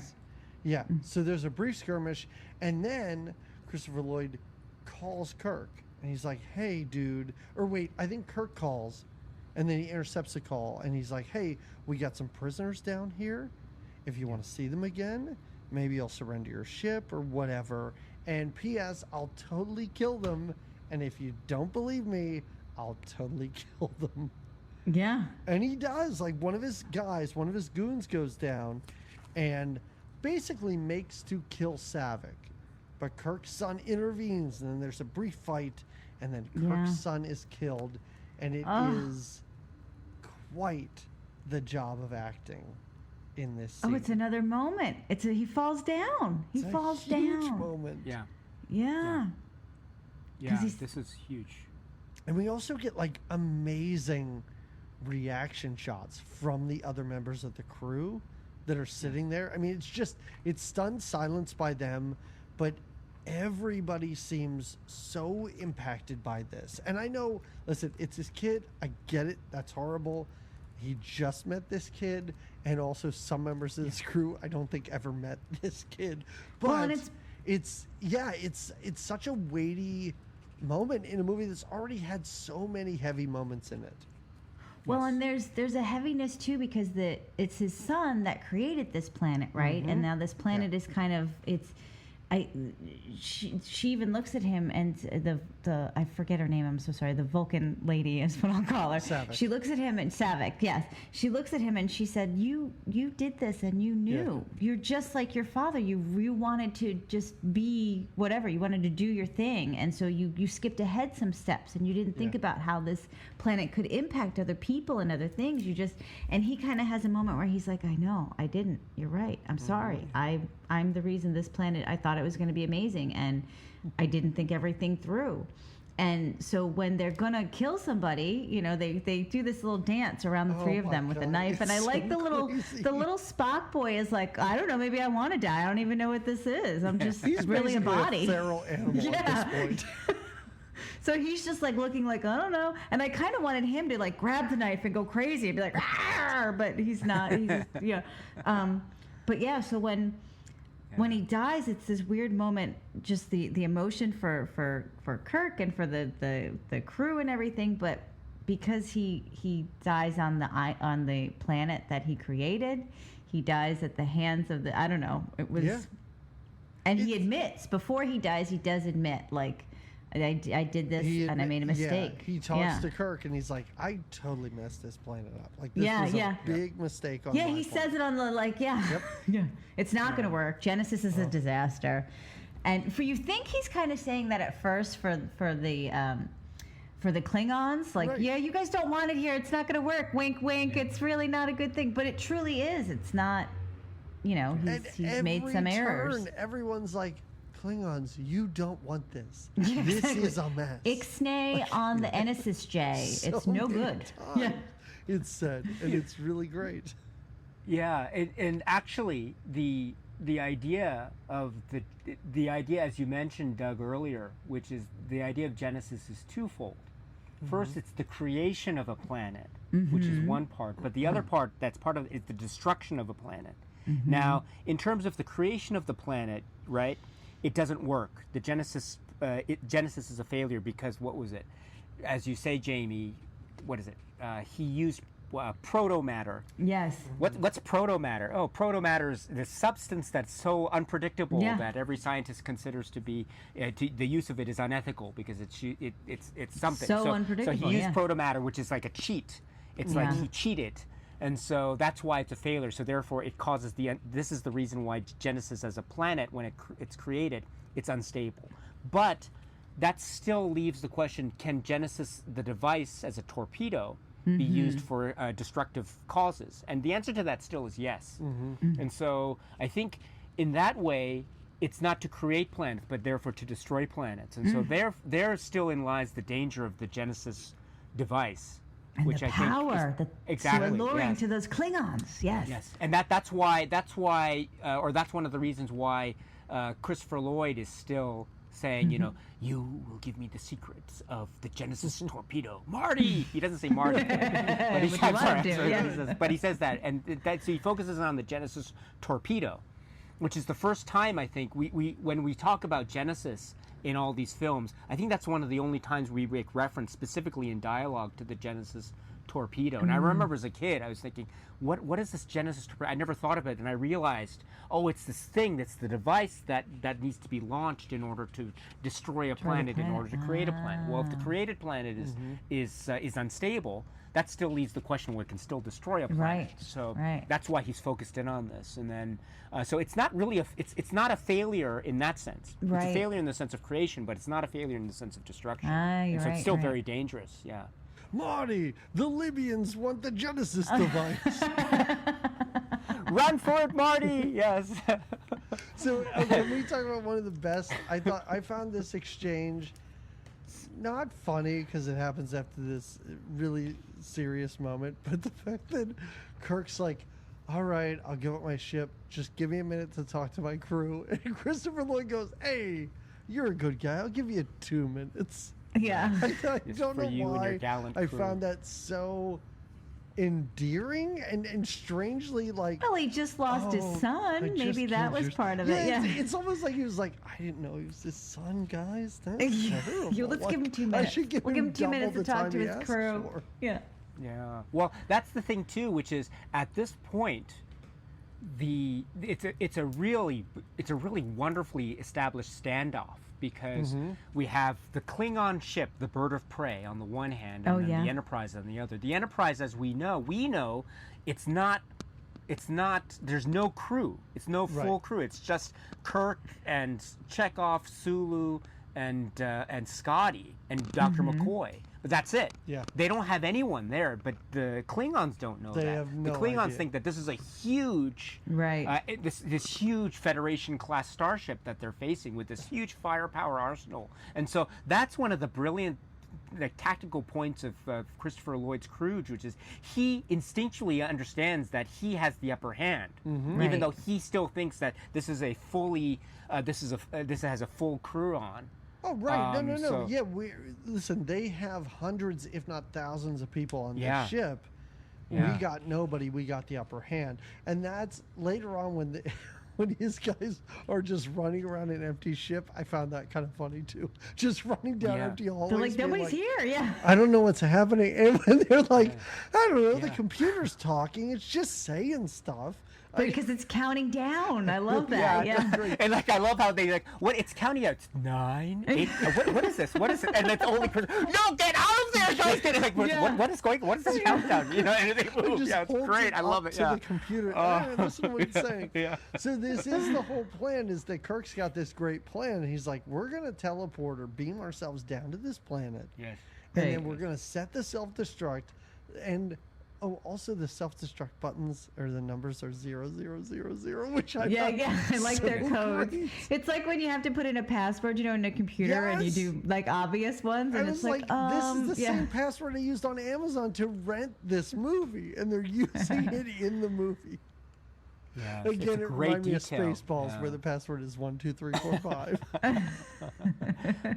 Spaceballs. That's a. Oh, I saw that one in the theater as well. I love that. The password too. That's another great callback to an earlier episode from the series. It's that same sequence of codes. Code, right? Code 1A and 1A 2B. Code, right? It is really great because he sends Sulu and why can I never think of the guy's name? Dr. McCoy. Yeah, he sends them down to the the beaming room, the teleportation room. So he only leaves the people there whose voice the computer needs to put in this password for self-destruct, which is absolutely, like, it's really great. And as we mentioned earlier, they're on this planet watching their ship, the ship we've seen through seasons of a series and through several movies up to this point, just go down in flames. And there's a lot of great scenes in this. There's a lot of ships exploding in this. And I love how every time a ship blows up, they give us a shot, like, inside of the ship of these small explosions that, like, throw guys around, and then the ship itself just blows up. It's really fun that we get those weird little interior shots. You don't normally see that. That's right, exactly. The destruction of the Enterprise is a huge. I mean, there are two like iconic moments. There are many iconic moments in this film, but in terms of the Enterprise, probably two of the most iconic Enterprise-related scenes. Okay, just to take a step back, when you think about the iconic moments in Star Trek cinema, there is in the motion picture, the first one, the reveal of the Enterprise after all these years and after all the waiting and the refit. And then that wonder, I think it's great. It's a wonderful, slow build-up to this majestic reveal of the Enterprise. This is huge. And then the Jerry Goldsmith music on that film. Beautiful, beautiful. And then we get, there's a lot of great Enterprise action in 2, of course. But now we're speaking of 3. The 2 iconic moments with the Enterprise are the stealing of the Enterprise, which you spoke about before, and that wonderful build-up with the James Horner music and and going out of space dock and the opening of the doors and the Excelsior closing in and that wonderful snobby Captain Styles of the Excelsior and the wonderful computer and the open space lounge and the way he trims his nails and great stuff. And it's like, and he says, and you're talking about chair scenes. That has a great chair scene with Kirk and Styles from the Excelsior saying, and these radios in when just at the point where Kirk is about to warp off. Yeah. He pushes the button. He says, he knows it's Kirk. He says, Kirk, you do this, you'll never sit in the captain's chair again. Yes. And then he sits down, and then you see Kirk sit down. He says, warp speed. And then they go. It goes to warp speed. So that's a great one. And then, of course, we know what happens to the Excelsior. And we'll see the Excelsior again in later films, as well as the rest of Star Trek lore. So it's a big deal. But that's one moment. And then the second iconic moment, as you referred to here, is the destruction of the Enterprise. And this is huge. You're right. This is the Enterprise. It was refit. But this is the Enterprise that was all the way back from the 5-year mission, and also the way it's destroyed. We have the saucer section collapsing, and the numbering. It just collapses and it just explodes, but not just explodes. And then we see the actual ship fly toward the camera, and then cuts to the ship gliding into the sky, into the atmosphere of the Genesis planet. This is the exact same angle that the ship would have flown into the camera during the opening credit sequence of the original series. The way that it flies, shoo, and it goes into shoo. That is the exact angle. So that's this final link with the original series, which even down to the way in which it flies into the camera like that, and it goes in, and then the drum, and it goes into that wonderful, that glorious final hurrah, the sad, tragic moment of the Enterprise as it crashes into the planet, and the fire stream, and the people are looking on, and that glorious dramatic music just punctuates the scene. It's epic. It's truly epic. Yeah. So your retelling was truly epic. I was like, yes, yes. Yeah, and it's great, and it's what Kirk says there is this, my God, Bones, what have I done? And Bones says it. He says, I love Bones' what you response. always do, right? Yes, exactly. What you had to do, what you always do. Yeah. Turn death into a fighting chance to live. And that's beautiful. That's Kirk. That is Kirk, and he In a will nutshell, do I agree. anything. Exactly. Yeah. To turn something. Turn this moment, which he knows he will lose, into a fighting chance to win, to live. And that's exactly what the character is. And that's the Kobayashi Maru scenario. This is, in fact, the reliving of the Kobayashi Maru scenario that was referred to in the earlier film. And it gets a little reference here in part 3. The Kobayashi Maru has set sail for the Promised Land, or something like that. And so this is, in fact, the no-win scenario, and how Kirk is going to deal with the no-win scenario. And he deals with it, right? His friend has died, his son has died, and it's and his ship is going to be taken over. What's he going to do? He turned the no-win scenario into a fighting chance to live. That's beautiful. Yeah. It is. Because it would have been really easy. Like, his son was just killed. Could have been really easy for him to sacrifice those 2 other people on Genesis, and to either get out of there, or just do a very traditional fight back and just hope for the best, or sacrifice himself. But no, he doesn't. He saves his crew. He saves the people on the planet. So they're beamed down to the planet, where they sort of easily dispatch the 2 guards that are holding Saavik and the teenage Spock at this point. Christopher Lloyd is really broken up about losing his entire crew, basically. Well, and his pet. Yeah. And his pet. And we didn't even talk about the point where he's like, early on, he's almost strangled by a weird worm snake. Yeah. But that's just moments, and then we see he's very powerful because he's a Klingon. Totally kills this thing. And then he kills this thing, and then radios back and is like, everything's fine down here. It's no big deal. Nothing happened here. Yeah. Nothing to see here. Yeah. So he comes down, and he's basically like, listen, Kirk, it's you and me. I'm going to take your crew as prisoners. So he beams them aboard his ship as prisoners. Right. And then he and Kirk have, I don't know if they meant to fight, but if it's just because the rock came out of the ground and Christopher Lloyd had to like jump on Kirk, that they start this crazy fight. I love it. Kirk's in a blue or in a pink shirt like pink. He's all kind of dressed fancy for a fight. Yes, he does. He looks like a pirate. He has those maroon pants on, but then he does some acrobats, like he flips around, and they get into it a bit. And then I love it because the fight ends, and if you want to go into more detail about the fight, please do. But when the fight ends and Kirk just kicks him in the face, kind of, it's pretty great. It really is him like kicking him like, I have had enough of you. And he kicks him like over the edge of a cliff. It's really fantastic because into the fire of the Genesis. Because somehow he got his radio and he's like, he speaks in Klingon. He's like, it's me. Just beam me back aboard. And they do, and they're easily taken over on this ship. It's super fun, and this fight really.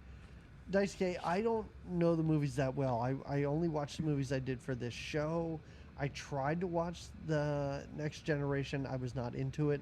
But the old series I loved because it's so goofy and hammy, but also have these overarching, like, philosophical, I don't know, ideas behind the episodes. And this fight seemed like something right out of an old stupid 60s TV show. And that's why I kind of enjoyed it.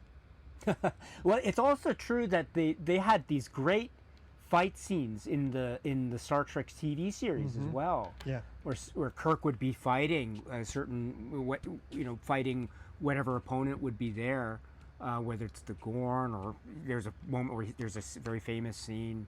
We're talking about Ponfar and Vulcan, where he's actually fighting Spock in one of the great episodes. But there's some great fisticuffs action sequences with Kirk, and so this is another way I think that the film Star Trek 3 is very much like the old series. Oh, here's Kirk back on a planet, fighting, just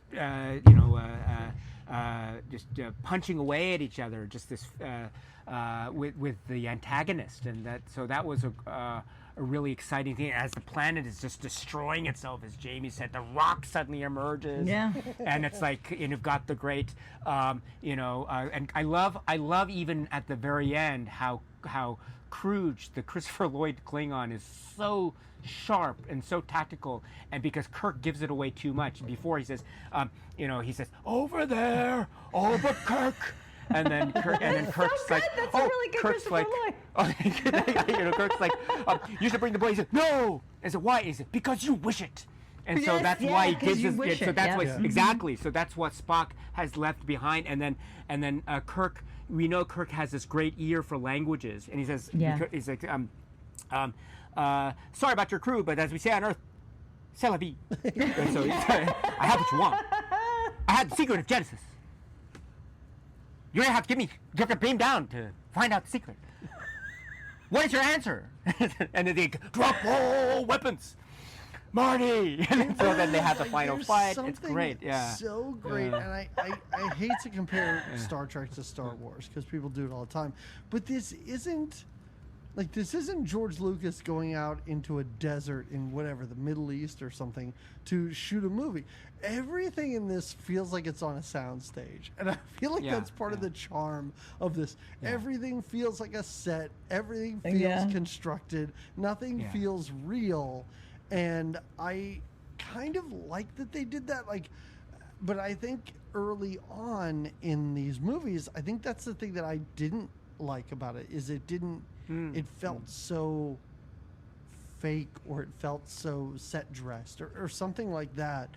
And maybe it's Stockholm Syndrome, but I feel like at this point I'm kind of coming around on it. Oh, that's great, because this is very much, I mean, it's not a location, right? It's right. You're absolutely right. This is like a set, and there's effects and fire and trees falling and rock, and then they jump onto the there's like the rocks being pushed out of the ground and stuff. Yeah. It looks so. And I love the moment, right, when Christopher Lloyd's got him in the chokehold, and he's lifting up. He's like, "Give me Genesis!" And then all Kirk could do is just pounce on his shoulders, like, "Oh, oh," and his And then he kicks him in the groin, or puts a knee to the groin, throws him against the wall, and he just falls down to the cliff below. And then Kirk's like, "Ah!" and he just jumps on him, and they're fighting and you see the volcanoes and the lava in the back. Suddenly, where did all this lava come from? I mean, my goodness, everything is just like a pool of lava, and then the cliff falls. So much. And then it's great. And then the moment where the rock face, it goes in Kirk's favor because it collapses, or half of it does, and then Kruge is hanging on the cliff there, and then this is where Kirk shows his humanity, and he says, "Give me your hand." So this is the Kirk that we would know. He wouldn't down his opponent. He said, "I'm going to save you," but then, oh no. What he does is he grabs his foot and he falls. "Oh, I'm going to take you down with me." And then Kirk's like, "Oh." And you're right, it's the great line. This is the line when Kirk says this line to Kruge at the very end. This is, I don't know about you, but I've had it up to here with COVID-19. I hate COVID-19. I hate it so. This is exactly what I want to say when COVID-19 we're done with it. This is exactly what I always say to COVID-19. I agree. I have had enough of you. That's exactly what I want to say with COVID. It's God. Yes. And let it burn in the fire. Let it burn in the depths. Let the lava come up to it.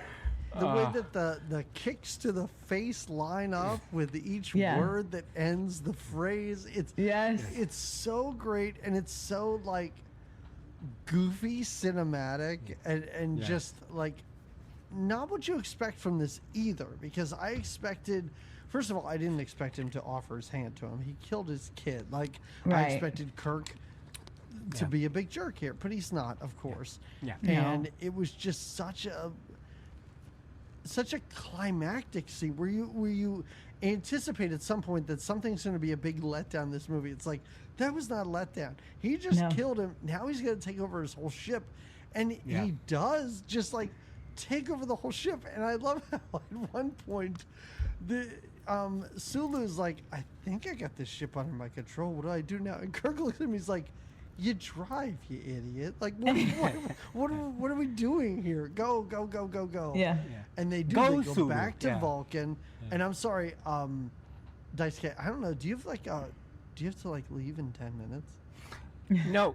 Let's no, we can extend this to I'm free until about 9:30. Okay, that's fine. Yeah. So okay. So we don't have to go that long, but don't thank you very much for the consideration. Okay. So. Yeah.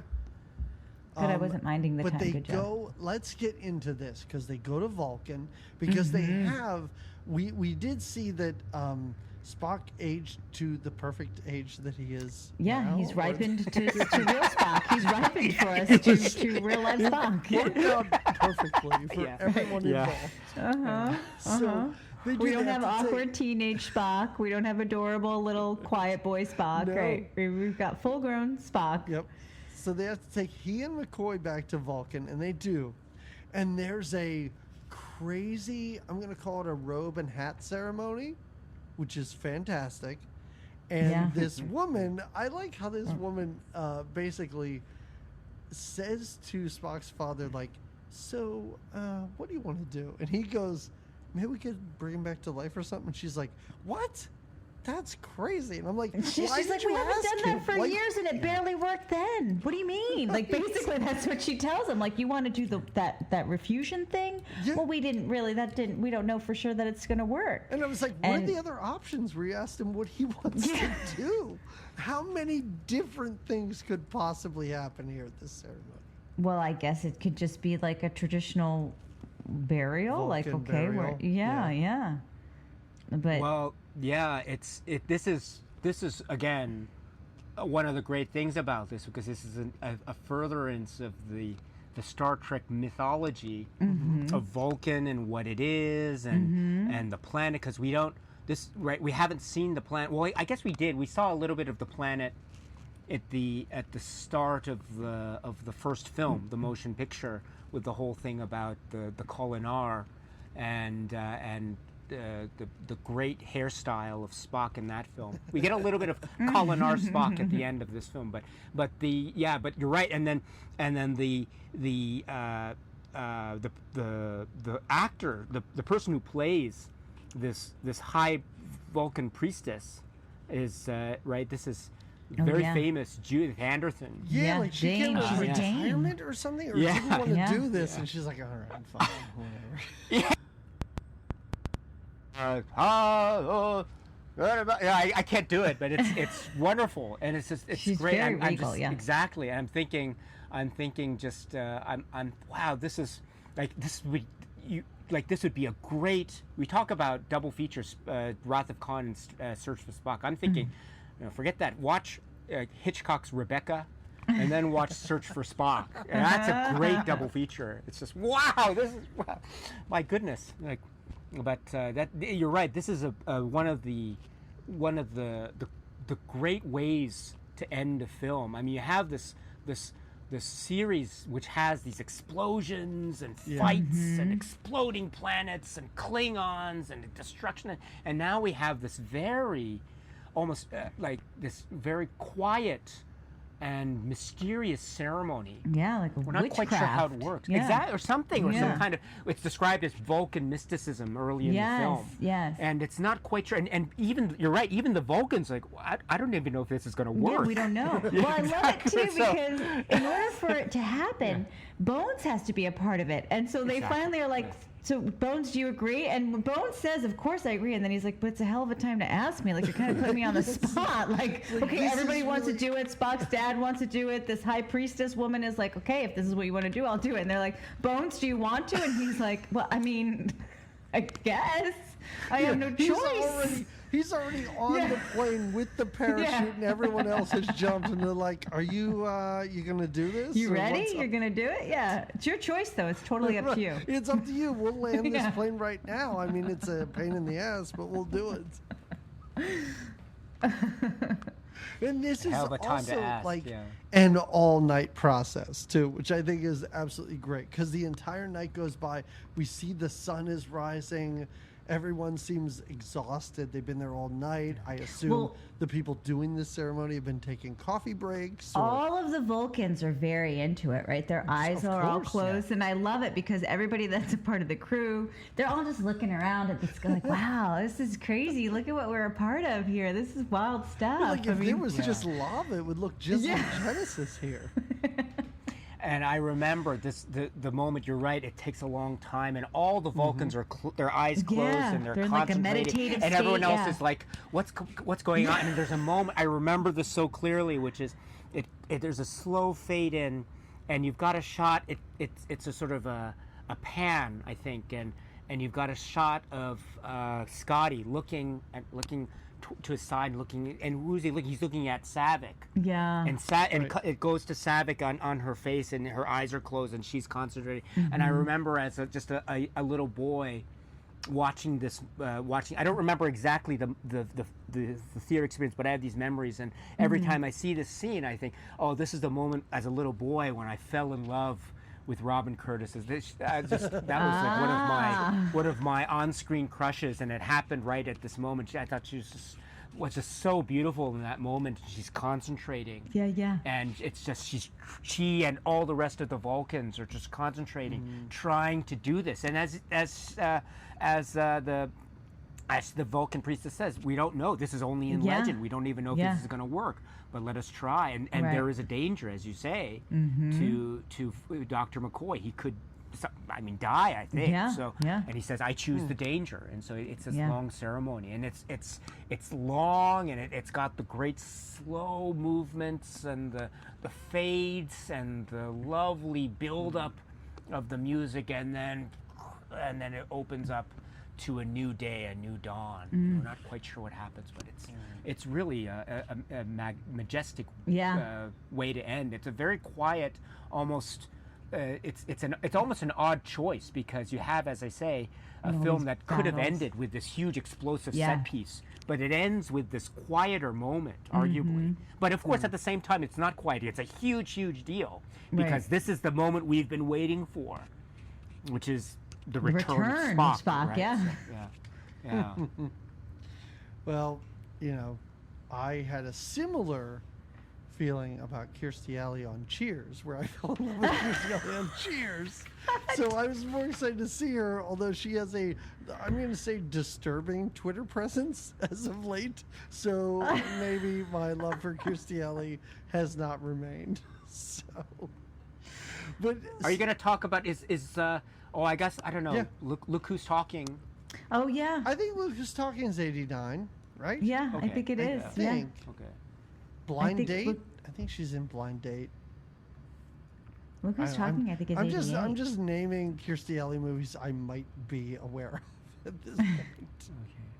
Kirstie Alley's Look Who's Talking, 1989. Oh, 89. Okay. All right. Great. George Segal, he's the father of that kid.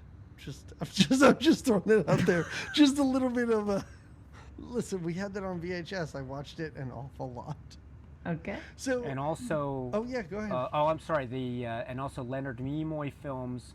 Have you spoken about Three Men and a Baby? That was very early. Yes. That was actually, and I don't know if I did this on purpose. That was our third episode. Was Three Men and a Baby, number 3. A long time ago. Yeah. So we did 3 Men and a Baby, Star Trek 3, Star Trek 4. I don't know what else Nimoy directed. The 80s. So, but that's 3 Men and a Baby. That's another one I saw in the theater as a kid. Did you?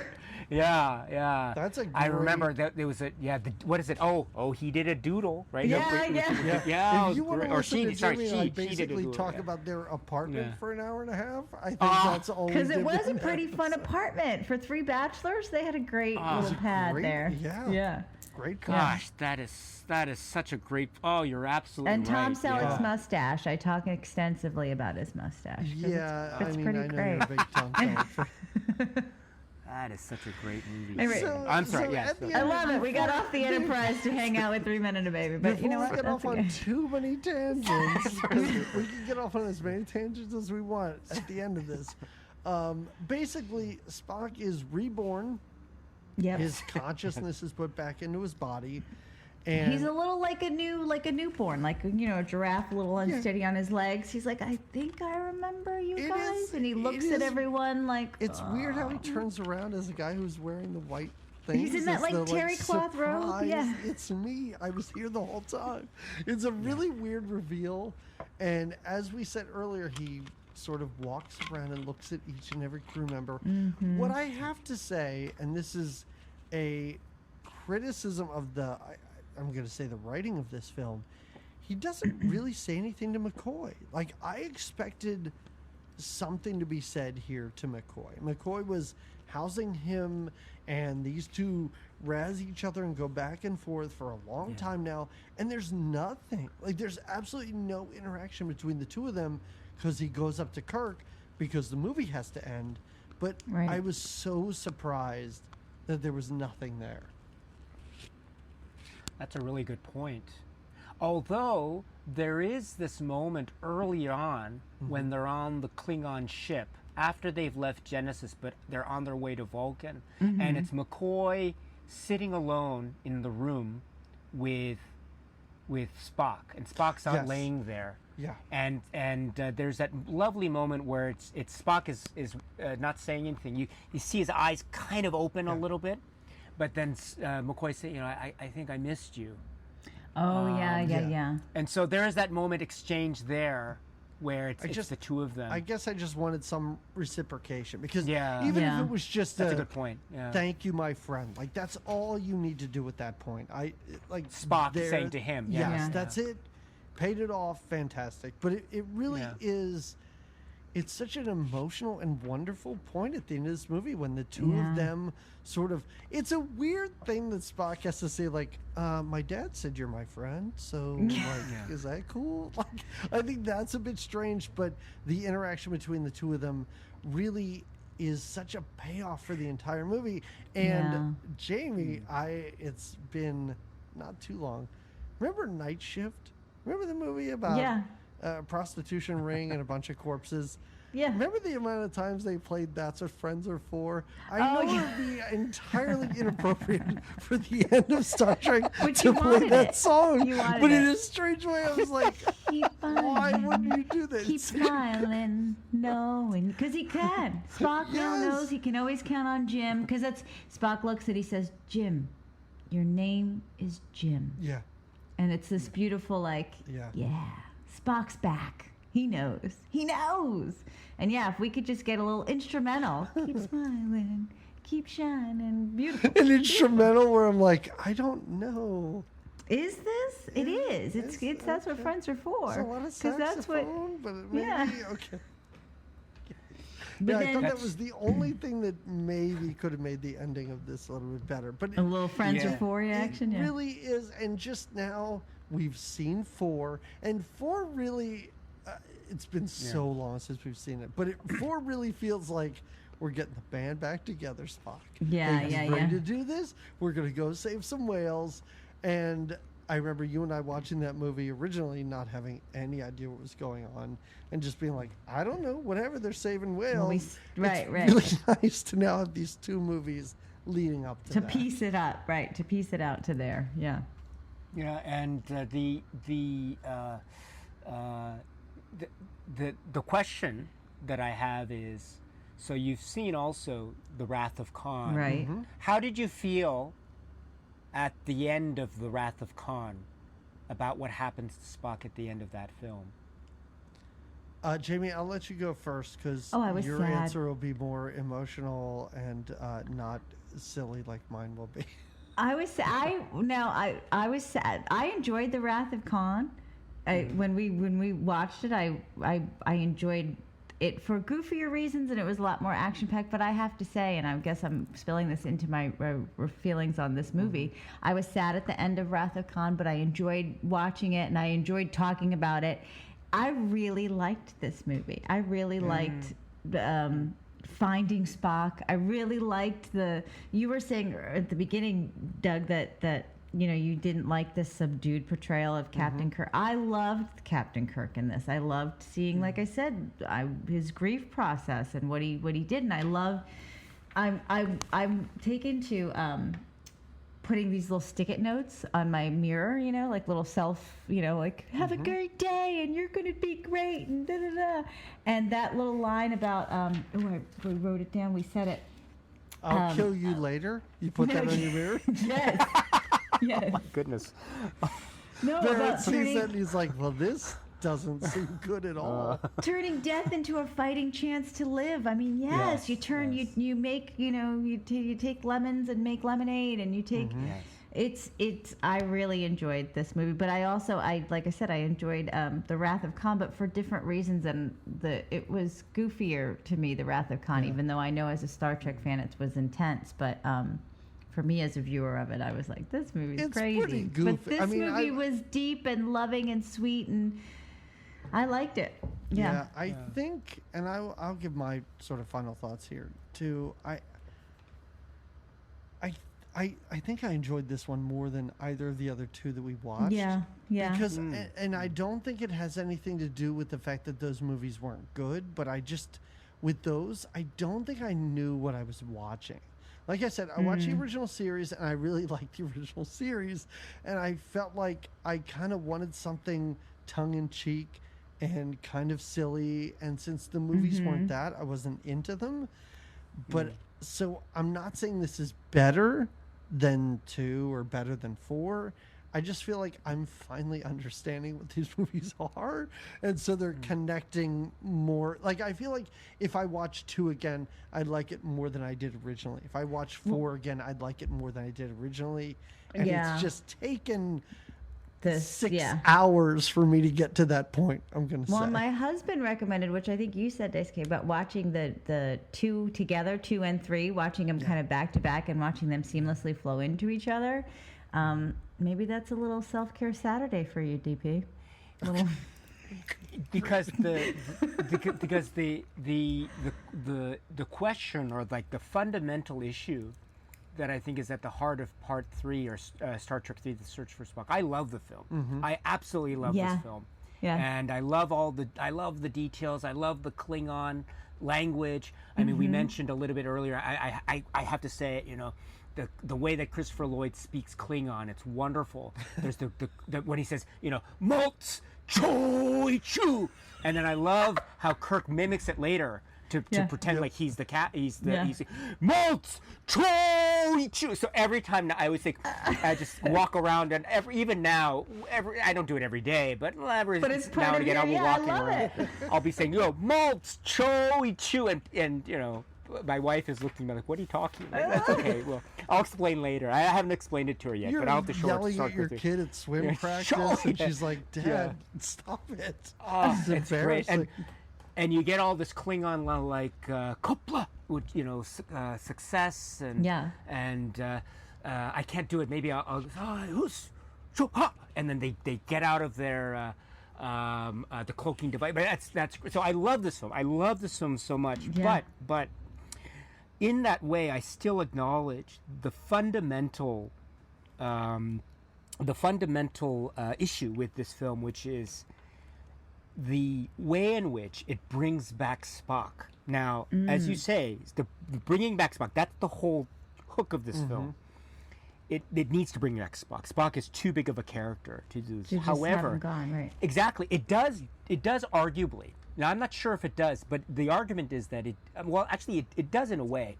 It does diminish the power of Star Trek II: The Wrath of Khan, because that is a very powerful film because of what happens to Spock at the end of that film.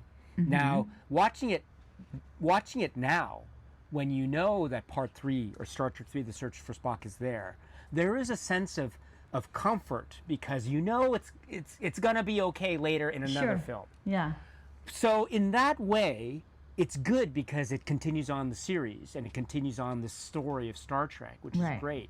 However, another argument is that it does arguably diminish the power of Star Trek II: The Wrath of Khan. So I don't know how you feel about. I mean, maybe that's just the inherent nature of sequels. I mean, we know that a sequel will exist, and we know that now. So something else is going to happen, right? Or like Spock's going to come back. Of course, the next one is finding him. Yeah, returning him. Yeah. I don't know how you feel about that.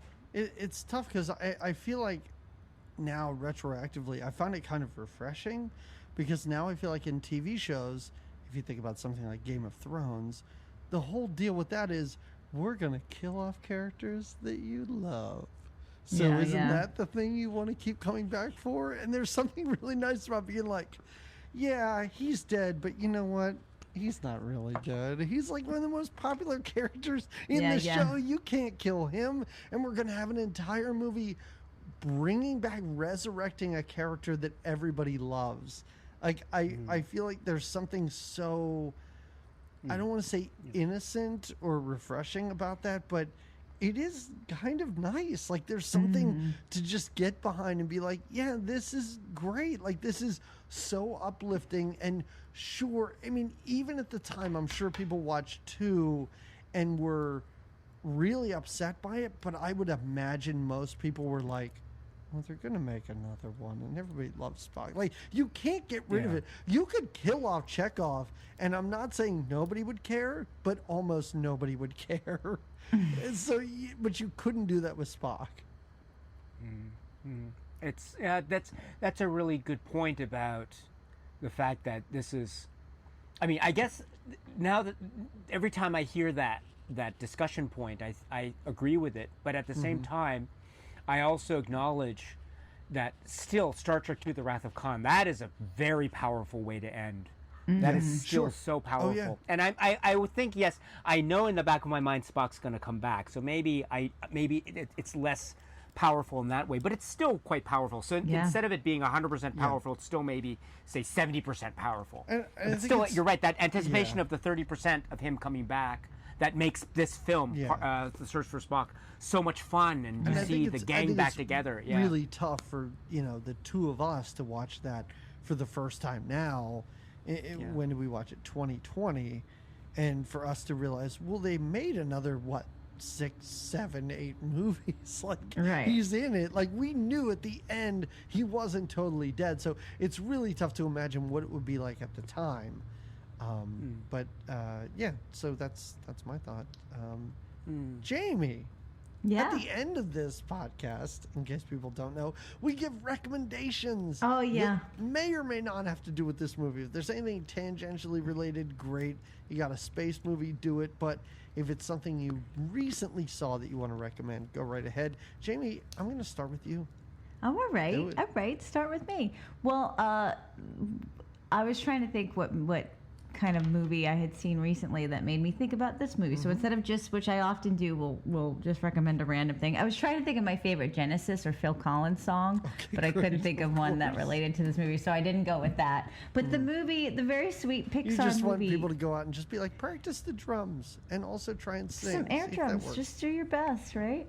No, that very sweet Pixar movie that came out, I think last year, that movie Soul, about the little piano singer or the jazz singer that dies and then has to search for his soul. It kind of reminded me, because of Spock and missing his sort of soul and the misplacement of that, would be my recommendation. I know I enjoy this movie so much. I think sometimes when I enjoy what I see, recommendations don't come as easily to me, because I'm like, but I guess my recommendation would be watch this movie. But so yeah, that was my instant go-to was, well, that movie Soul was very watching sweet. Star Trek 3, watch Soul. Well, yeah, is what you're saying. Okay, great. Yes. All right, Diasuke, anything you want to recommend? Oh goodness, there's so many. I suppose. Maybe, it's a horror movie, so I'm not sure if it's to everyone's tastes, right? But there's the horror film called Halloween, and I mention Halloween, the John Carpenter film, because there's the whole thing about how William Shatner's face was the kind of the right, exactly, for what was the mask that was used in that film. And there is a moment in Star Trek 3 where they're clearing space. They've cleared the space doors of space dock, and Sulu says, "We have cleared space stores," and this moment where Kirk is looking out, and it's just he's inert, and I could swear this is the most Michael Myers of that I've seen in the Star Trek films. So every time this is Michael Myers, and there's a moment in Halloween awesome. where you get a close up of the mask, and I think, oh, this is exactly what Kirk was in Star Trek 3. That moment, so that link always happens in my mind. So there's a space dock, and I think of the space dock scene. Oh, this is Michael Myers when he's on the phone, and he's like, he picks up the phone, he's like, and then puts it back. That's the moment. Excellent. So Halloween is a great companion piece. So Halloween, and I mentioned Rebecca too, the Hitchcock film. Okay. So John Carpenter's Halloween, and then Alfred Hitchcock's Rebecca, because of the links to Star Trek 3, and also Three Men and a Baby. That's great. That's great. That's great that you love should bring up Halloween, because I never, I knew that his face was basically the mask. I never saw it. I never understood, I never saw him in that mask. I don't know. I understand it's got to be true, sure, but I never looked at that mask and was like, well, yeah, clearly. I don't know. Maybe that's just me. Maybe everybody else looks and gets it. I don't know. My recommendation is a recent movie from 2018. I believe it's called Aniara. I think is what it's called. It's a space movie, so that's how it relates. It's basically a transport of a bunch of people who are going from Earth to Mars, and their ship is hit by an asteroid or debris or something, and sort of thrown off course. So something that should have taken 3 months takes amount of days for them to get there, and it is just to let people know, it is a wildly depressing movie, because it's basically a movie about people that realize they're on a ship, they're going to die. What do they do to basically kill time? So it's super sad, but it's a space movie that I recently saw that I really enjoyed, so I thought I'd recommend. Yes. So Daisuke, thank you so much for joining us. Thank you. We're so happy that you took time to come and talk to us. And listen, you got a YouTube channel. You got things going on. Why don't you tell people where they could find you, what's going on, anything you want to plug? Oh, thank you. Well, thank you so much for inviting me, Jamie and Doug. This has been so much fun, and thank you very much for letting me indulge myself in all these comments. So I apologize. Never Don't apologize. What are you doing? No, don't just apologize. Don't So much. But it was so much fun, and I do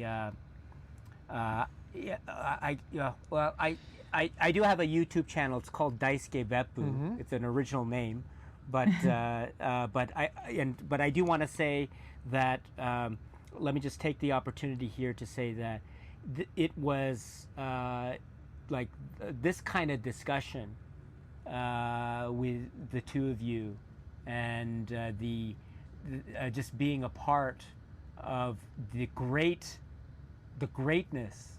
that is your podcast, and how you're keeping the 80s spirit alive. This is a real honor, and I mean this that. is too much.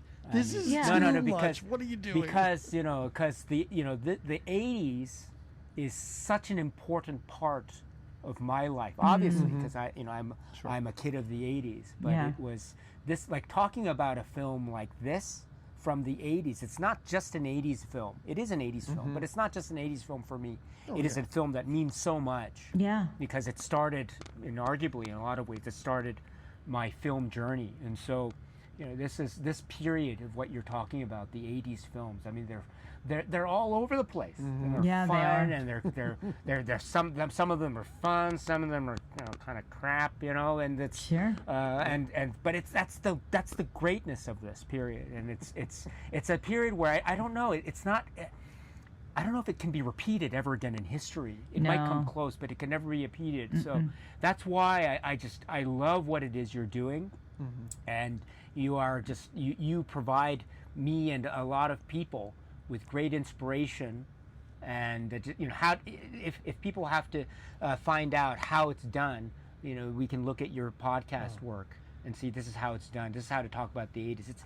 It's fun, and it's meant to be fun. And it's meant to be enjoyed. And I had a blast talking today. So I want to say that thank you very much for always maintaining the sense of inspiration and setting a great example for how to talk about 80s movies and how to talk about movies in general. Gosh, this is so much fun. Thank us. Oh my God, that was so nice. But yes, everybody, Seriously. go into your internet browser, type in Diasuke Beppu, find his YouTube channel. I love it. Listen, you have great guests. I think that's fantastic. These sort of long form interviews or discussions you have with people, but also when you're just sitting alone talking about a singular movie or a collection of movies, I absolutely love it. So everybody should check out what you do online. It's super great. Well, thank you very much. Yeah. Thank you. And we must continue the conversation. It doesn't have to be about Police Academy. I don't know what you're talking about. You're going to be on for the next Police Academy. You're going to be on for Star Trek 5. So bone up on that stuff. We will give get you ready. advanced warning, but be ready. Great. I'm looking forward to Star Trek 5. I think that's a tough film to talk about, but I saw that in the theater as well. So I think there's a lot of great things to say about that film, and also Police Academy. Did you ever see any of the Police Academy films in the theater, by the way? I haven't seen any in the theater. I guarantee you I saw almost all of them on tape, though. I did, yeah. I didn't see any in theater. I remember, what is it? One of the great early memories of my childhood is Police Academy 4. In the theater? Yes. Oh, goodness. Police Academy. Was Citizens your mom on taking Patrol. you to all of these? Was it your mom taking you to all? That was the point where Police Academy became it was very raunchy at the start of the series, like really raunchy, and then it gradually became PG fare. So around Police Academy 3, and then Police Academy 3, Police Academy 4. So Police Academy 4, Citizens on Patrol, Cop, and then Citizens on Patrol. Yes, so that's a Citizens on Patrol reference. See what happened, Jamie? I'll bet he didn't do Bobcat Goldthwait impressions in front of his parents, so they were willing to take him to the theater. Unlike your mom, who was like, none of this. We gotta cut her off. We gotta cut her off. Yeah. So everybody, again, thanks for listening. Jamie, we're done with, for the time being, we're done with sidekicks. We're done with guests. Right. And next episode's my birthday pick. That's right. So I take a be? different route than you with birthday picks. You tend to choose movies that you really like. I tend to choose movies I haven't seen before, but I've either heard are terribly entertaining or am just interested in seeing. So I'm going to run a few actors by you. Okay. Tell me what you think. So if I was to tell you we were going to watch a movie with Mimi Rogers, would that do anything for you? No. Beep. Okay. All right. What if she was married in the movie to Michael McKean? Anything? No, Okay, maybe. fine. All right. So what if it's a movie about a couple that moves into a house with a crazy man who lives in the attic that they are unaware of? Who's the crazy man? It's Gary Busey. Yes. Yes. So we are going to watch a movie that never got a theatrical release because the company that made it went bankrupt. It is called Hider in the House, which is a terrible name for a movie. But that's the next one we're going to talk about. All right.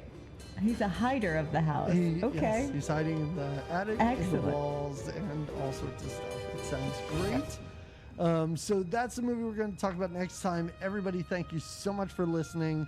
Thank you again, Diasuke. And for everybody else, we will talk to you again in 2 weeks. Many thanks. All right. All right. Thank you.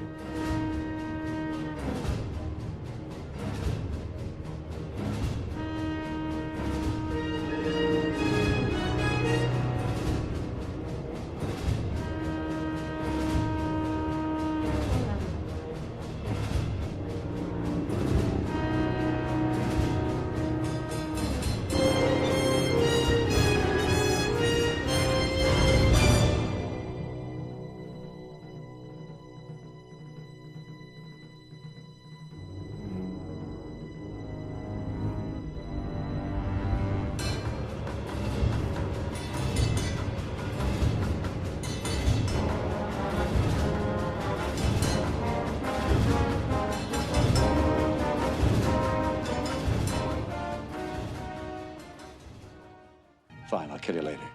I'd like to stay all natural, but sometimes summer heat says people don't want you to smell when you're around them.